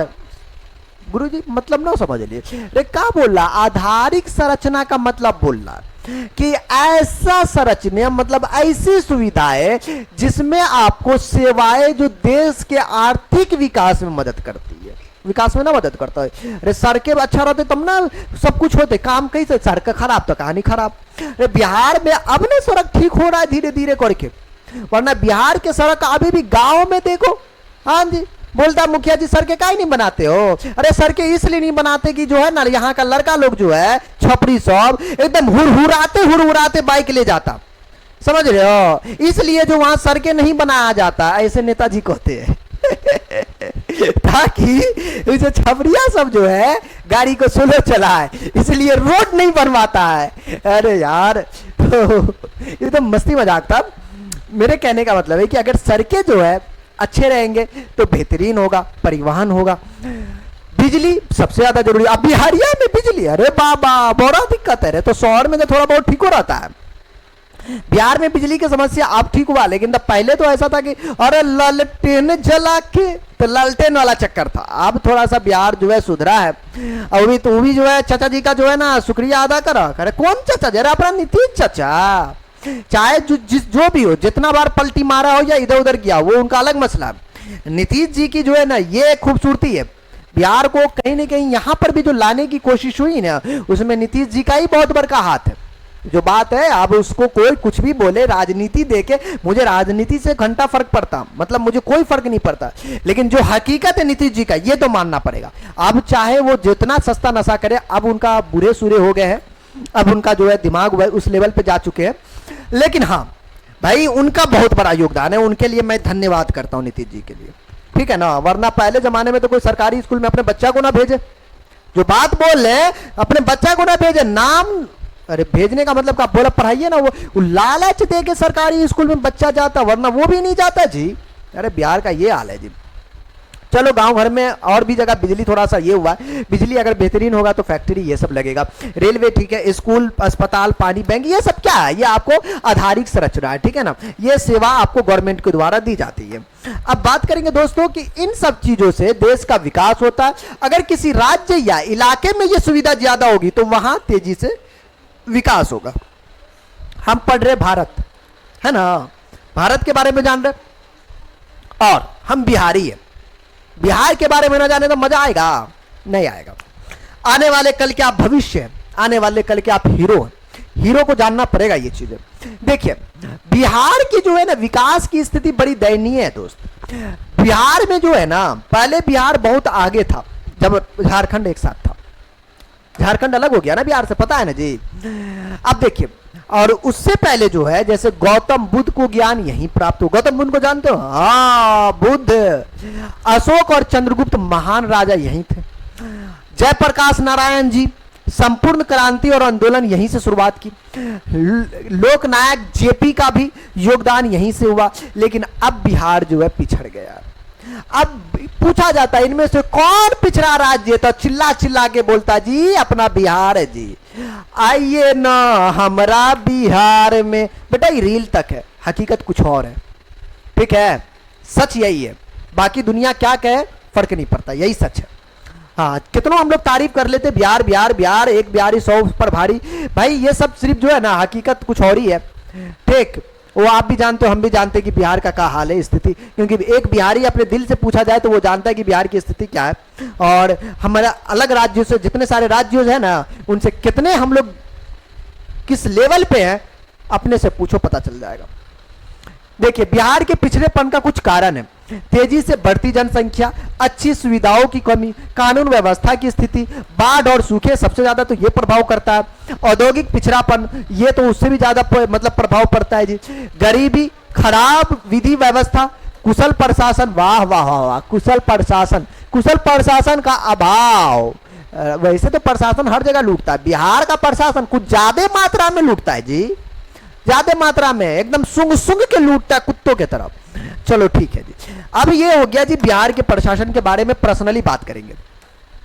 पहली बात करेंगे तेजी से बढ़ती जनसंख्या। दोस्तों बोलेंगे क्या गुरुजी, क्या तेजी से बढ़ती जनसंख्या? देखो बात ये है कि जनसंख्या बड़ा जरूरी है कंट्रोल करना। आप खचाखच खाली जो है जनसंख्या भरल रहेगा तो दिक्कत नहीं है जी, अरे दिक्कत है ना, यहाँ खेती उपट के घर बन गए, समझ रहे हो, हाँ, तो ये दिक्कत है। बिहार में लोग बहुत तेजी से बढ़ रहे हैं, जितने लोग बढ़ते उतनी ज्यादा जरूरतें होती है, जैसे खाना से लेके नौकरी, इलाज वगैरह वगैरह वगैरह वगैरह वगैरह इटीसी, समझ रहे हो। सरकार को ज्यादा लोगों को ध्यान रखने में ज्यादा पैसा और साधन का खर्च करने पड़ते हैं, जिससे विकास को, काम को पीछे रह जाते हैं दोस्तों। तो ये जो है ये देश की प्रॉब्लम है, बिहार की नहीं है, जनसंख्या देश की प्रॉब्लम है, ठीक है। वो तो शुक्र बनाओ क्या आजकल जो है पढ़ा लिखा थोड़ा समझदार आदमी सब भी है, ठीक है। हाँ, तब हम दो हमारे दो, वरना हम दो हमारे गिन लो, ऐसा मैटर था पहले। अब पढ़े लिखे फिर टेंशन उलझन नहीं है, तो पढ़े लिखे इतना समझदार अब हो गया जी, ठीक है। ये चीज है, पहले तो वही वाला बात था ना, हम दो और हमारे गिन लो जी। ये मैटर से बाहर निकला, बहुत बड़ी बात है जी। अच्छी सुविधाओं की कमी की बात करेंगे। देखो, अच्छी सुविधाओं की कमी होगी, जिसमें देखिए किसी भी राज्य को आगे बढ़ने के लिए अच्छी सड़कें, बिजली, पानी है, स्कूल और अस्पताल चाहिए। अब तो का कुछ थोड़ी लगो कि अपने बिहार में एप्पल स्टोर खुलेगा, ना खुलेगा जी। एप्पल मुंबई में खुलेगा, राजधानी में। अरे बाबा, वो राजधानी नहीं यार, वित्तीय राजधानी है ना मुंबई, तो वित्तीय राजधानी में खुलेगा कि यहाँ खुलेगा जी? बिहार में। पता चला कि बुधनी का बाढ़े में दहला दिया। यार मजाक कर रहे हैं, लेकिन जो उसके बाद जो है बिहार में इन सब की कमी है दोस्तों, और बिना इन सुविधा के कोई भी इलाज मतलब इलाका जल्दी तरक्की नहीं कर सकता। बिहार का सबसे बड़ा रीजन ये सब है, ठीक है। चलिए, आने वाले कल के आप नेता हो, हीरो हो, अच्छे से पढ़ाई लिखाई करो, आज अच्छे इंजीनियर बनो। पता चला कि घूसखोर इंजीनियर, अभी तो सब बोलता है कि सर जी बड़ा में करेंगे, ये करेंगे, जब बन जाता है उतनी का इतना खाता है कि मुख्यमंत्री जी आज जो है उद्घाटन करता, पता चले कि परसों पुलवा गिर गए यार, ऊपर से लेके नीचे तक एकदम ठोस के खाता। रे उतना खा यार जितना चल जाए, इतना खा लेता कि भूतना का पुले को जो है एक दान में घोट लेता, ऐसा मसला होता। देख रहे हो ना कितना बिहार का पुला गिरता, लग रहा है कि किसी लकड़ी पे खड़ा कर दिया, अब पता चलता है कि करोड़ों का पुल है। ए भगवान, ऐसे बिहार का विकास होगा जी? ये विकास हो रहा है, देख रहे हो विकास कैसे हो रहा है। देखो दोस्तों, अब यहां पर जो है कि बिहार ज्यादातर लोग खेती पर निर्भर है, बहुत ज्यादा मात्रा में। आप जो है खेती, आप पलायन पर निर्भर है जी। बिहार में जो है पलायन पे सब निर्भर है। क्या रे, तुमको पता है मुंबई में, तेलंगाना में, या फिर कहीं तेलुगु, मराठी, मद्रासी में जो मार खाता है बिहारी भाषा के चक्कर में, है काहे के लिए? अगर अपने बिहार में जो है रोजगार रहता तो दिल्ली जाता कोई? अरे जाता, बोलो ना जी कमेंटा में, ना जाता। लेकिन काहे जाता है? क्योंकि ये बिहार में वो चीज की कमी है। कितने बिहार में फैक्ट्री हो बता ना तू, हाँ? थोड़ा बहुत पटनिया थोड़ा सा हो बेहतर हो के बाद तो सबका तो लेनी का दे नहीं हो जी, तो वही मामला है जी। तो ये सब दिक्कत है। यहाँ खेती पुराने तरीके से होती है, वो भी चीज है। अब पढ़ लिख कर खेती नहीं करना चाहता लोग, बोलेगा हम पढ़ ले लिए, लिख ले लिए, हम सरकारी नौकरी की नहीं तैयारी कर भाई। तो सरकारी नौकरी की तैयारी करते करते भी 40 साल हो जाता। बिहार में तो भैया एक के चीज हो, अरे हमारा सरकारी नौकरी मिल रहा है और 40 लाख रुपया दहेज मिलते, मतलब ये है कि सरकारी नौकरी प्लस बराबर दहेज, तो वो अलग मसला है। चलो जो भी हो, फिलहाल देखिए खेती में ज्यादा मुनाफा नहीं होने से लोग बहुत ज्यादा आपको गरीब होते जा रहे। ध्यान में करते हो यार, खेती में 6,000 देके ठग लेता, और क्या भूतनी का सरकार जितना जो है 6,000 पे खर्च करता है ससुर के नाते, उतना जो है उस पानी के व्यवस्था पे काम कर दे तो यार हमारा उतना जो है ना खेती किसान जो है खेती करके पैसा कमा लेंगे। नहीं जानते हो? अरे जा, हर साल बाढ़ आता है जी, एक दिन का रहता है, एक दिन का। अब सोचो सरकार हर साल 6,000 देता है, सोचो कितना 6,000 देता है, बताओ। इस सरकार की गलती नहीं है जी, अरे गलती है ना, व्यवस्था तो करते नहीं है। बनाओ वैसा व्यवस्था, काबिल से काबिल इंजीनियर है जी, और बिहार में जुगाड़ से कम नहीं है, हर चीज में जुगाड़ लगाता है, इसका भी जुगाड़ लगेगा जी। होगा दिल और दिमाग दोनों तरीके से जो है ना इस पे काम करनी पड़ेगी, ठीक है। चलिए आगे चलते, वरना पता चलेगी सुसरी के नाते हमारा भाषणे से जो है पूरा लंका खत्म हो जाए, तो लंका को तबाह से बचाना भी तो है, ठीक है। अच्छा जी, चलिए अब बात करते दोस्तों कि बाढ़ और सूखे की मार की यहां से हम बात करेंगे। देखिए हर साल बिहार के उत्तर भाग में बाढ़ आती है, खासकर नेपाल से आने वाली नदियों की वजह से। जानते हो बाढ़ यार, बिहारी उतरी बिहार वाले को बाढ़ के बारे में ना पता हो तो भैया अनर्थ है। पता चला कि वो 7वें आसमान पे बैठल है, अगर बाढ़ के बारे में नहीं पता है तो ठीक है। अब बाद से जो डहलाते वो बात ना पता तो और दिक्कत है। कभी कभी सूखा पड़ता है, और दिक्कत ये है कि न सुनो ना, बाढ़ से तो मरबे करेगा, अब बाढ़ नहीं आया तो सूखा से तड़पेगा। मतलब भाई पानी से मरना ही है, सूखा से भी मरना, तो दोनों तरीके से जो है मतलब किसान को जो है ना कहानी खत्म करनी है, अपनी खेती डुबोनी है। तो ये देखने को मिलता है, इससे खेत और फसलें बर्बाद हो जाती, लोगों की भारी नुकसान होता है इसमें। और 2008 में जो है आपके बुकवा में 2008 में जो है कोसी नदी की बाढ़ एकदम से भाई उबाल मारा था, एकदम ज्वाला मारा था। 2008 बड़ा तगड़ा बाढ़ आया था, बड़ा तगड़ा। और 2009 में जो है ये और भी दिखाया था जी। तो 2008 और 9 वाला जो बाढ़ है दोस्तों काफी तगड़े रूप में और एक विकराल रूप लिया था। विकराल रूप समझ रहे हो? विकराल रूप समझते हो जी? अरे तगड़े लेवल का, हाँ एकदम जो है ना तगड़े लेवल का रूप लिया था दोस्तों, ठीक है। और उस समय जो है काफी ज्यादा नुकसान हुआ। उसमें जो है 2009 में भी बागमती नदी में बाढ़ आई थी, देख रहे हो? ये बिहार का ये हालात है जी। हाँ याद रखिएगा, बिहार को जरूर प्राउड करते जी। आईएएस आईपीएस निकलते हैं, बहुत सारे निकलते हैं, मानते हैं जी, प्राउड फील करने वाली बात है। हर जगह पे प्राउड फील नहीं होता है। यहाँ ये जो है ये क्या लगता है अब नहीं होता है, 6,000 फ्री का देता है, ये होता तब ना देता है जी। ये कोसी नदी वाला है, ये चक्कर ये सब जो मतलब एकदम से जो है उफाल मारता है, जब ज्वाला मारता है ना तो सबको हल्दीली पकड़ा देता है, समझ रहे हो? तो ये चीजें देखो यार, इस पे जो है ना मैं बात कर रहा हूं कि भाई सरकार अगर चाहे तो इस बाढ़ को नियंत्रण में लाया जा सकता है। पानी तो नहीं रोक सकते, पता है कि पानी आएगा, लेकिन उस पानी का रास्ता जरूर बना सकते हैं, उसके जाने का रास्ता जरूर बना सकते हैं, कहीं ना कहीं भेजा जा सकता है। हमारा हिंदुस्तान इतना है जी, हाँ तरीका राजस्थान भेजेंगे। समझ रहे? मजाक नहीं, हंसी में नहीं बातें लेनी है, मैं सीरियस बात कर रहा हूं जी। पानी का रास्ता बन सकता है, खर्च लंबा है लेकिन चाहे तो गवर्नमेंट कर सकता है। हर साल 6,000 से बचा जा सकता है, जितनी जरूरत होगी उतनी पानी लेंगे, बाकी वल चल जो नागिनपुर दन बनाते हुए पानी जाएगी दूसरी जगह जहां पानी की सबसे ज्यादा जरूरत है, जहां सुखाड़ की जरूरत है वहां पानी देंगे हम। हाँ अरे एक तरीके का बिजनेस भी कर सकते हैं, लेकिन इसमें जो है थोड़ा सा मतलब अंदर लेवल से सोचना पड़ेगा दोस्तों, समझ रहे हो? जिधर सूखे की स्थिति है उधर सिंपल सी बात है यार, ब्रिज बनाया जाएगा, उस तरीके का डैम बनाया जाएगा, हम पानी को जमा करेंगे, जब लगेगा कि हमें जो है राजस्थान भेजनी, हमें अलग अलग राज्य भेजनी, अलग अलग राज्य भेजेंगे। है बाढ़ थोड़ा बहुत आएगा, थोड़ा बहुत पानी रहेगा जिससे कि खेती होगा, बाकी को नागिनपुर भेजेंगे। अब तरीका तंदर आएगा पकड़ के, कुछ ना कुछ तो करेंगे। ये तो मेरा थॉट था यार, कुछ भी हो सकता है। उस लेवल में जाने के बाद और भी बड़ी चीजें सोची जा सकती है। सूखे की मार, दक्षिण बिहार में भैया सूखे की समस्या है, उत्तर बिहार में पानी की समस्या, दक्षिणी बिहार में सूखे की समस्या। भूतनी का तुझे डुबा के भी मारेंगे, सुखा के भी मारेंगे, तुम कैसे बचोगे जी? बचने नहीं देंगे अगर तुम बिहारी हो तो। यही वाली बात हो रहा भैया, ठीक है, बस यही हो रहा, बाकी कुछ नहीं। अब देखिए, कहते हैं उत्तर बिहार को हर साल बाढ़ झेलनी पड़ती, वही दक्षिणी बिहार में आपको सूखे की स्थिति देखनी पड़ती। देख रहे हो जमीन फट गई न, हाँ, या बारिश बहुत कम होती जिससे पानी की कमी हो जाती दोस्तों, फसलें सूख जाती है, अकाल मृत्यु का नाम सुने हो जी? यहाँ अकाल जैसी स्थिति पड़ जाती है। उत्तरी बिहार से दक्षिणी बिहार की बात कर रहे हैं हम लोग, वैसे हम लोग नॉर्थ बिहार से हैं, बाकी दक्षिणी बिहार की बात कर रहे हैं। ये यानी खाने के लिए अनाज की कमी हो जाती है दोस्तों। तो ये चीजें हैं, बाकी सरकार 6,000 पे लुटाए रहे भैया, हम का करे जी? अरे नेताजी बनी है लेकिन थोड़ा अब बढ़िया नेता बनी है। अब वैसे भी नीतीश चाचा का अब टाइम पूरा हो गए, और भगवान का शुक्र मना कि चाचा जी जितना मेहनत कर हुआ उसका शुक्र मनाओ, ठीक है। और यहाँ तक जो ललके है चाचा जी का बहुत बहुत शुक्रिया, लेकिन अब आगे जो है कुछ अलग किया जाए। औद्योगिक पिछड़ापन, किसी भी राज्य के विकास के लिए उद्योग के धंधों का होना बहुत जरूरी है। हमारा बिहार में कत्ते फैक्ट्री है जी, कभी सुने हो कि एप्पल स्टोर बिहार में खुलेगा? अरे खुलवे नहीं करेगा जी, कैसे खुलेगा जी? नहीं खुलेगा यहाँ, ठीक है। अब पता चला कोई फैक्ट्री खुला तो पता चला कि 5 दिन लाइटें नहीं है, अरे तो फैक्ट्री रुकेगा? पता चला कि आज फैक्ट्री खुला, कल बाद आके उल्टा दिया लेकर, अरे दादा तो दिक्कत नहीं है, तो ऐसे खुलता है।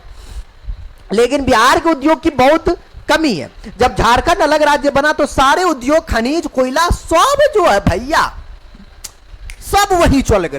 तो झारखंड चल गए उधर झारखंडी के पास, बिहार बज गए ठुल्लू लुल्लू, कहानी खत्म है बिहार के। अब बिहार खाली झुनझुना बजाओ, अब उसके अलावा कोई ऑप्शन ही नहीं है यार। या झुनझुना बजाओ, नहीं तो पलायन करो, एक राज्य से दूसरे राज्य में जाओ। और कोई नहीं है, कोई चारा भी नहीं है। ये चीजें, इससे बिहार के नए उद्योग नहीं लगे और काम करने की जो है ना मौके भी कम हो गए जी। ये बिहार की प्रॉब्लम है, बिहार की प्रॉब्लम मतलब अपनी प्रॉब्लम जी, क्योंकि हम बिहारी है भैया शुद्ध रूप से, हमरा के कोई ना, हम शुद्ध रूप से बिहारी है। बिहार के प्रॉब्लम मतलब अपन प्रॉब्लम। अरे चाहे भी हो, बिहार के प्रॉब्लम को ठीक करना है, चाहे जे ना हो। ठीक होते तो बल्ले बल्ले, नहीं ठीक होते तो कम से कम आवाज तो उठाए भाई। हाँ, आज हम बोल रहे हैं ऐसा, कल के तुम लोग आने वाले भविष्य हो सकते कुछ अच्छे पद पे बैठे, कुछ बढ़िया करो यार, तो ये विचार तो अपना रख सकते हो। चलो यार, बड़े पद पे जाने के बाद भुतनी का वो अपना पैसा गरम नीचे नीचे करना पड़ता है, ये सब तो भूल जाता है जी। चलिए, लेकिन सर का काम है तो सर तो करबे करेंगे जी। आज की स्थिति, बिहार में बहुत कम फैक्ट्रियां या कंपनियां, इसलिए लोग दूसरे राज्यों में क्या करते, काम करने जाते हैं। अक्सर देखिएगा कि बिहार के तकरीबन लोग बिहार के अलग अलग देश या अलग अलग राज्य में जा चुके, वरना अरे तेरी का बिहार के इतने बुरा हाल है, इतने बुरा हाल है कि जो हमारा लालू यादव जी है ना जी, अरे बिहार के मुख्यमंत्री रह चुके, वो भी अपना इलाज बिहार में नहीं करवाते जी, वो भी दिल्ली में इलाज करवाते। ये बात मालूम है? ओ बिहार के ये हाल है। बिहार ऐसे डेवलप होगा? ऐसे डेवलप नहीं होता है जी। तेरी का सरकारी स्कूल के जो शिक्षक होते हैं वो अपने बच्चे को उस स्कूल में नहीं पढ़ाते, देख लीजिएगा। अरे नहीं पढ़ाते वो स्कूल में, वो प्राइवेट स्कूल भेजेंगे, प्राइवेट इंग्लिश मीडियम। और जो गरीब बच्चे, जो नॉर्मल बच्चे होते वही सरकारी में जाते हैं, हम जैसे लोग, समझ रहे हो? तो ये चीजें हैं दोस्तों। अब देखिए, गरीबी की बात करते हैं भगवान, गरीबी गरीबी गरीबी बहुत तरपाती है दोस्तों, बहुत तरपाती है। अगर दुनिया में सबसे ज्यादा कोई चीज तकलीफ देता ना दोस्त, वो होती है गरीबी, जो एक बार नहीं बार बार मारती है, जिसको गरीबी कहते हैं। कहते हैं बिहार एक ऐसा राज्य जहां गरीबी का भार काफी अधिक राज्य में है दोस्तों, जिसमें प्रति व्यक्ति आय, राष्ट्रीय आय औसत से आधे से भी कम है। इसके चलते बिहार बाबू बहुत ज्यादा पिछड़ा राज्य बहुआ, बहुत ज्यादा, देख रहे हो? तो ये तो फोटो के रूप में, हकीकत जो है ना, अरे मैं तो एक चीज जानता, गरीबी भी एक कोरोना के जैसा है, जिसको है सिर्फ वही जानता है, और जिसको गरीबी नहीं है ना, वो बिल्कुल से समझ ही नहीं पाता कि गरीबी क्या है। यही हकीकत है। कोरोना और जो है ना, ये गरीबी में कोई फर्क ना बचले, ठीक है? बात यही है दोस्तों। अब जो है इसमें आगे बात करेंगे खराब विधि दोस्तों। देखिए, खराब विधि की अगर मैं बात कर लूं तो इसमें जो है ये जो प्रशासन व्यवस्था है, तो बल्ले बल्ले है बिहार के। वो तो 112 का शुक्रिया मनाओ कि फोन करे के बाद आ भी जाता, बाद में घूस लेके जाता, वो अलग मसला है, लेकिन आ जाता सही टाइम पे, वही बहुत बड़ी बात है। वरना पता चले कि बुधनी का मर्डर हो गए, पूरा लाशे बीच गए, अब न्यूज पेपर के माध्यम से पता चलते तो पुलिस मामा आता, हाँ मर गए, मर्डर हो गए, तो बताओ। अरे बिहार का तो ये हाल था भाई। अब देखो, व्यवस्था भी देश या राज्य के शांति तथा सुव्यवस्था की जरूरी होती है, लेकिन बिहार में वर्षों तक कानूनी व्यवस्था कमजोर रही, जिसके चलते नागरिक शांति पूर्व उद्योग नहीं चला पा रहे थे। इस तरह खराब विधि व्यवस्था से जो बिहार पिछड़ेपन का शिकार हुआ। पहले तो ऐसा स्थिति था, भूतिरी का कनपट्टा पे जो है ना, फैक्ट्री वाले को, उद्योग वाले को दिखाता, पैसा ला। अरे कौन बिहार में आगे फिर जो है मतलब उद्योग करेगा जी? जिसके कनपट्टा पे बंदूका दिखाया, ला जो सब निकाल, तो कोई फैक्ट्री खोलेगा यहाँ? नहीं ना खोलेगा जी, कोई व्यापारी रहेगा यार। तो बिहार की ये भी स्थिति इससे और दयनीय हो गई है। और चच्चा को सलाम, चच्चा को सलाम, जितना मेहनत करके ये चच्चा, वो के लिए सलाम है, ये अपने चच्चा है। अब बाद बाकी आप जो है सस्ते नशे में रहते, पलट उलट जाते हैं, वो अलग मसला है, लेकिन चच्चा को सलाम है जी, चच्चा को सलाम है। जितना मेहनत करके वह बिहार के लिए, मैं इनके लिए सैल्यूट करता हूँ, नीतीश जी को मैं इनके लिए सैल्यूट करता हूँ दोस्तों, जो बात है मैं दिल से सैल्यूट करता हूँ। अब चलिए आगे चलते हैं। कुशल प्रशासन का अभाव दोस्तों, यहां प्रशासन कुशल नहीं है, आप ये बात जानते हो ना। बिहार की प्रशासन स्थिति ऐसी हो गई है जिसमें पारदर्शिता का अभाव है बाबू। इसके कारण जो है आए दिन भ्रष्टाचार के अनेक उदाहरण आपको सामने आते हैं, और टेबल के नीचे से अगर पैसा न जाए दोस्त, मजा ना आवे। हाँ, बिना पैसा का तो कान रहेगा, राशन कार्ड ना बने जी बिना घूस का। अरे कभी सुने हो जी, राशनो कार्ड जो है ना बिना घूस का नहीं बनता, ये हाल है जी। तो अपना बिहार है जी, यहाँ यही होता है जी, हकीकत जो हो यही हकीकत है। देखिए यहाँ है दोस्तों कि आपको जो है घूस देना पड़ता है। ये देख रहे हो, 4 दिन पहले जो है बिहार का पुल का जो है उद्घाटन होता, 5वां दिन पता चला कि लुढ़क गया। हाँ सोचो इसमें कितना खाया होता है, तुमको क्या लगता जी ये सिर्फ ठेकेदारवा खाता है? ना जी, इसको जो बनाने वाली जो कंपनी से लेकर जो है जो ठेकेदार होता है, उससे लेकर सरकारी व्यवस्था पर जो है उससे लेकर सब खाता है, भर पेट खाता है, खाने के चक्कर में ये लुढ़कता है। ये है बिहार का पुला, जैसे लग रहा है कि अंडी के पेड़ पे को बना दिलखिन हो, तो ये बिहार का पुला है। इनकी ऐसी स्थिति होती है, इस पे कब लुढ़क जाए कोई पता ना बहुआ था। गाड़ी से इसे चलो या धर एकदम धक धक करतो। अंग्रेज वाला पुला जो है अभी तक है, अभी जो है नए नए इंजीनियर सब जो पुला बनाता, एकदम मॉडर्न इंजीनियर सब, उसका पुल यूं ही गिर जाता। अरे अंग्रेज कम से कम लूट कर गेले, जो बना के गेले ये वो आज भी है। ये अंग्रेज का कम से कम इतना शुक्रिया अदा होता है। ठीक है, चला आगे। बिहार के पिछड़ेपन को दूर करने का कुछ उपाय है दोस्तों। बोलेंगे सर कौन सा उपाय है गुरुजी? अरे भवाई उपाय है, देख ल का कहते हैं कि भाई साहब आपको बिहार आगे बढ़ाने के लिए सबसे जरूरी है आर्थिक विकास। जब लोग रोजगार और शिक्षा, स्वास्थ्य, सड़क, बिजली सुविधा मिलेगी तब आपको जो है बिहार डेवलप होगा। बिहार के पिछड़े इलाकों को सुधारना होगा, तभी पूरे राज्य का विकास होगा। हमारे एपीजे अब्दुल कलाम आजाद का नाम सुने हैं, वो राष्ट्रपति रह चुके हैं। बिहार के बारे में देखिए क्या बोले हैं जी। उसने कहा है कि बिहार के विकास के बिना भारत का विकास संभव नहीं है। और एगो हमारा मोदी जी, पता है जी, उनका भी बिहार में सरकार है ना, नीतीश चाचा जरूर मुख्यमंत्री है, उनका भी सरकार है, लेकिन देखिए बिहार में वो कत्ते डेवलप किए वो देख लीजिएगा, और गुजरात में वो कत्ते डेवलप किए दोनों देखिएगा, है ना। ये भेदभाव जो है ऐसे चलेगा बिहार। रे जानते हो रे भूतनी वाले कि हमारे बिहार की स्थिति गड़बड़ है, सबसे पिछड़ा राज्य है, फिर भी तुम लोग जो यार बिहार को नहीं देख रहे हो।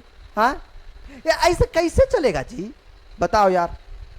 तो ये जो चीजें हैं यार, बिहार का जो है ना विकास में सबसे बड़ी बाधा है दोस्त, सबसे बड़ी बाधा है यार। कोई नेता जो है यार केंद्र लेवल पे भी जो है ना बिहार को जो उस लेवल का जो है ना मतलब सहायता नहीं मिल रहा दोस्त, सहायता नहीं मिल रहा। ठीक है, मोदी जी आके लंबा लंबा बात करेंगे, ज्ञान की बात करेंगे, हई रे मोदी, हई रे मोदी। मोदी जी कम से कम जो है बिहार के विकास पर भी ध्यान दीजिए। यार वही वाली बात है, देख रहे हो बिहार में जो है मेट्रो आते आते सालों लग गया। देखिए पटनिया में ना बिहार में पिछड़ेपन दूर करने के और भी कुछ उपाय किए जा सकते हैं। जनसंख्या पे भैया आप नियंत्रण कीजिए, ज्यादा अच्छा रहेगा। लेडीज को पढ़ाइए, जेंट्स को पढ़ाइए। अरे पढ़ल लिखल होता है, जनसंख्या नियंत्रण में रहते, ठीक है। हम दो हमारे दो, पहले वाला टाइम ना होता, अगर पढ़े लिखल नहीं है हम दो हमारे गिन लो, ऐसा चक्कर होगा। तो भैया इसमें काम करना होगा संपूर्ण रूप से। चलिए इसके बाद जो है आगे है, कृषि का तेजी से विकास किया जा सकता है दोस्तों। अगर कृषि को तेजी से विकास करेंगे, नए तरीके से अगर कृषि पे हम लोग काम करेंगे, उन्नत किस्म से जो है बिजली मतलब आपको जो है खाद पानी का इस्तेमाल करेंगे दोस्तों, तो कृषि का उपयोग होगा। अरे भैया कृषि का तो बढ़िया जो लुढ़का देता जी, तो वो भी दिक्कतें हैं, उस पर भी काम करना पड़ेगा गवर्नमेंट को, तब होगा बिहार का विकास। ऐसे उस पर जो है बाढ़ पर नियंत्रण दोस्तों, सबसे बड़ी जरूरी है बाढ़ पर नियंत्रण। खाली छौजरिया से काम चलता है, छौजरिया गुनगुनावे से काम नहीं होता है। बाढ़ पर जो नियंत्रण करना पड़ेगा, इसके लिए बांध बनाना पड़ेगा, जल प्रबंधन प्रणाली बनाई जाना चाहिए।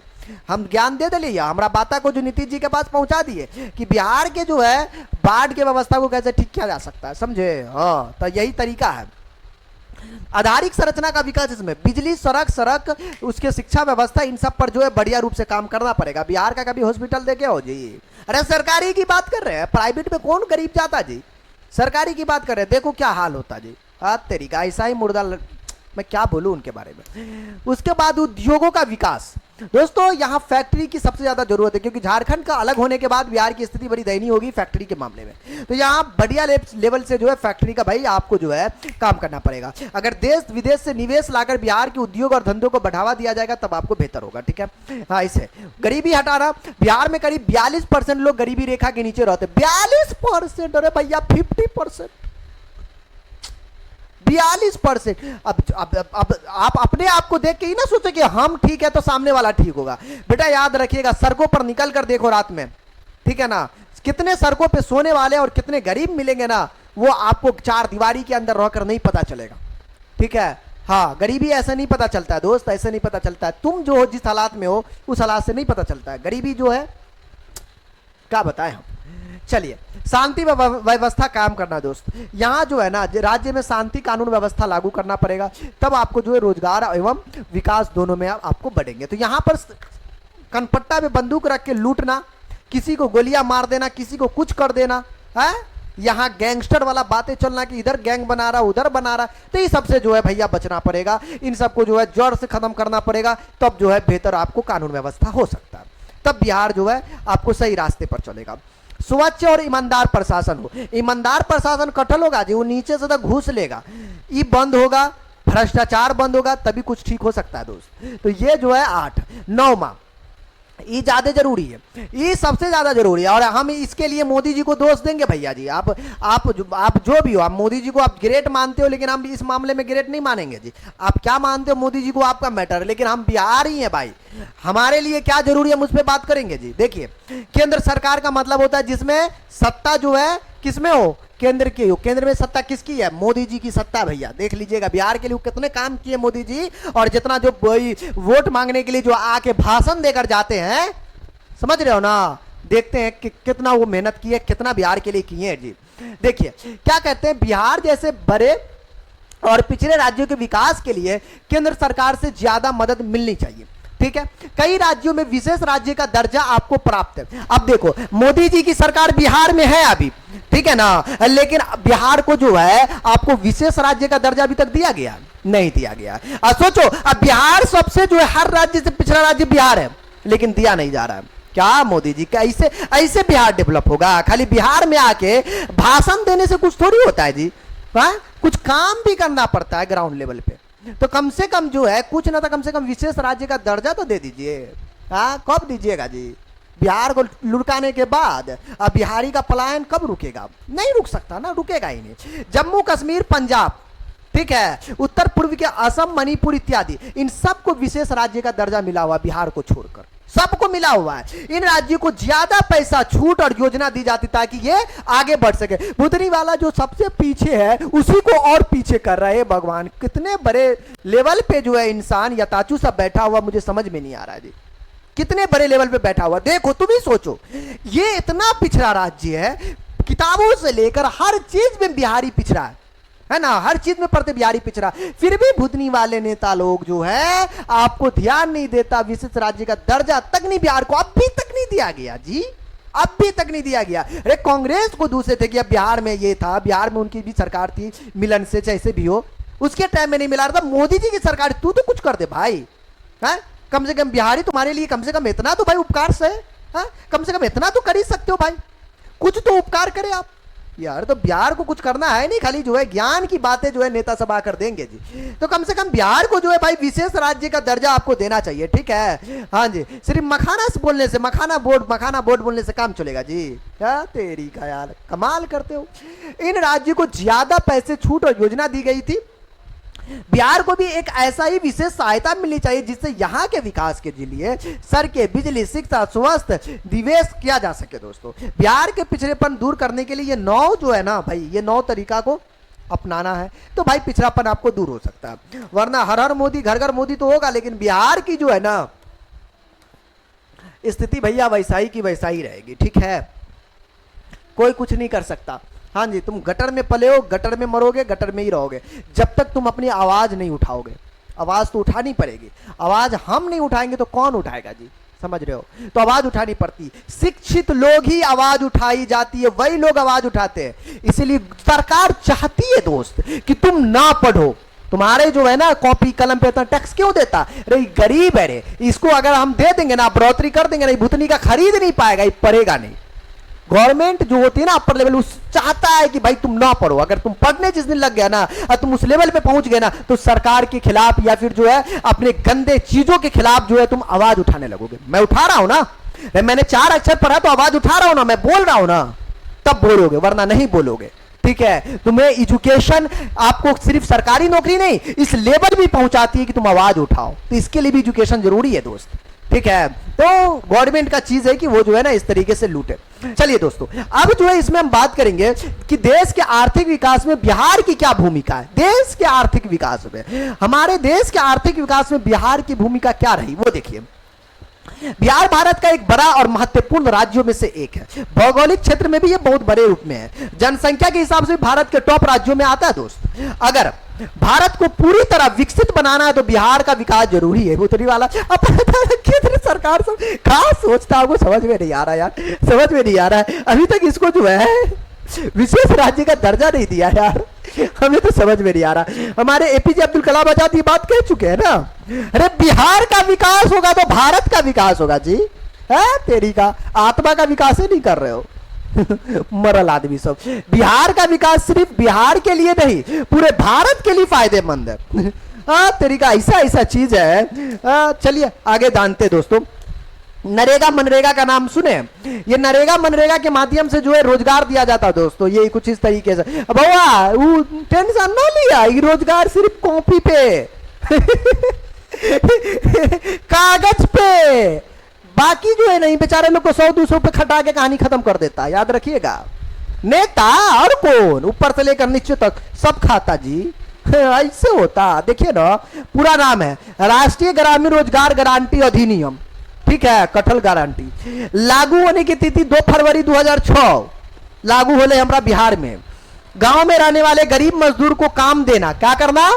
काम देना, जो गरीब मजदूर है, ठीक है। और गरीब मजदूर के नाम पर यहाँ बिल्डिंग का बिल्डिंग बन जाता जी। तो नरेगा मनरेगा का जो चक्कर है ना, ये जो है ना गरीब के लिए नहीं है जी, ये सिर्फ कमाने का और कमाने खाने का धंधा है। ये सिर्फ जो है ना नेताओं लोग के लिए, ये तो सिर्फ नाम पे है ये, ठीक है। गाँव में जो है ना तकरीबन रहने वाले गरीब मजदूर इसमें आपको काम करते हैं। हर साल कम से कम 100 दिनों का ये आपको रोजगार देने की गारंटी देता है, 100 दिनों का। जो लोग काम करेंगे उन्हें न्यूनतम मजदूरी सरकार के द्वारा तय की गई है, जो दी जाती है, ठीक है। लेकिन काम मजदूर नहीं करता, हकीकत है नरेगा मनरेगा में आपको जो है काम नहीं करता, या काम 2-4 गो से करवा लिया और गवर्नमेंट से पैसा कुछ किया, जितना करवाया उससे 10 गुना ज्यादा लिया, ठीक है। तो ये तो नेताजी का काम है जी, नेताजी यही काम करेंगे जी। अरे तो काम कैसे नहीं करेंगे जी? आपने जो है 500-500 रुपया 1000-1000 रुपया में बिके है वोट देने के टाइम, तो कैसे करेगा जी? ऐसे ना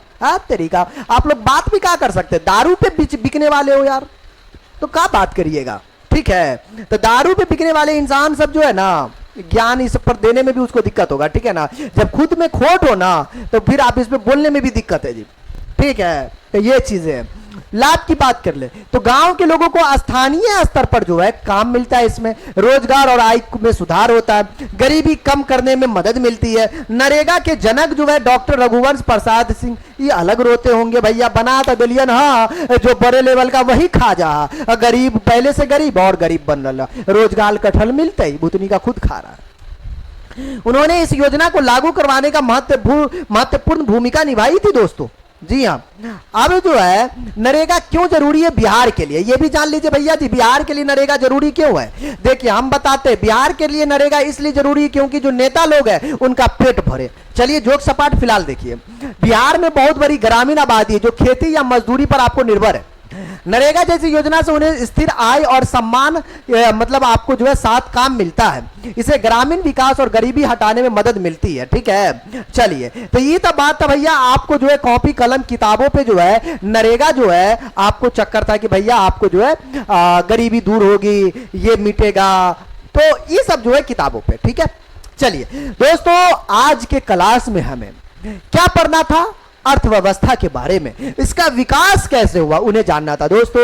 इसमें हम भारत के विकास से लेकर हमारे बिहार की जो ये गंदी चीजें, राजनीति से लेकर गंदी व्यवस्था से लेकर अच्छी व्यवस्था से लेकर हर चीज पे मैंने चर्चा किया दोस्तों। कैसा लगा? हो सकता है मेरा लैंग्वेज कुछ बातें आपको गलत लगी हो, बुरी लगी हो, बस एक इंटरटेनमेंट के पर्पस से थोड़ा सा बिहारी बात होती है और हम बिहारी है तो जज्बात में आ जाते हैं, बाकी कुछ ऐसा है नहीं दोस्तों। अगर आपको क्लास अच्छा लगा हो तो भाई आप दोस्तों में शेयर कर दीजिएगा, एकदम पकड़ के, एकदम चौड़े से, एकदम पूरी बिहारी के पास पहुंचना चाहिए भैया। पहले बोलते रहे हम भी, पूरे बिहारी के पास पहुंचना चाहिए जो तो बिहार के बच्चे हैं, ठीक है। अरे कुछ नहीं जी, पैसा कुछ थोड़ी लगता है शेयर करने में, कर दीजिएगा। और लाइक वाला बटन एकदम कस के दबाइएगा, ना ना ना ना ना ना भैया हो, ना दबाइएगा, मोबाइल फूटेगा तो दिक्कत हो जाएगा जी। प्यार से दबाइएगा एक के बार, ठीक है। और लाल वाला बटन से सब्सक्राइब भी कर लीजिएगा। तो चलिए दोस्तों, आज का क्लास यहीं पे, मिलेंगे हम लोग नेक्स्ट क्लास में। Okay, take care, bye bye.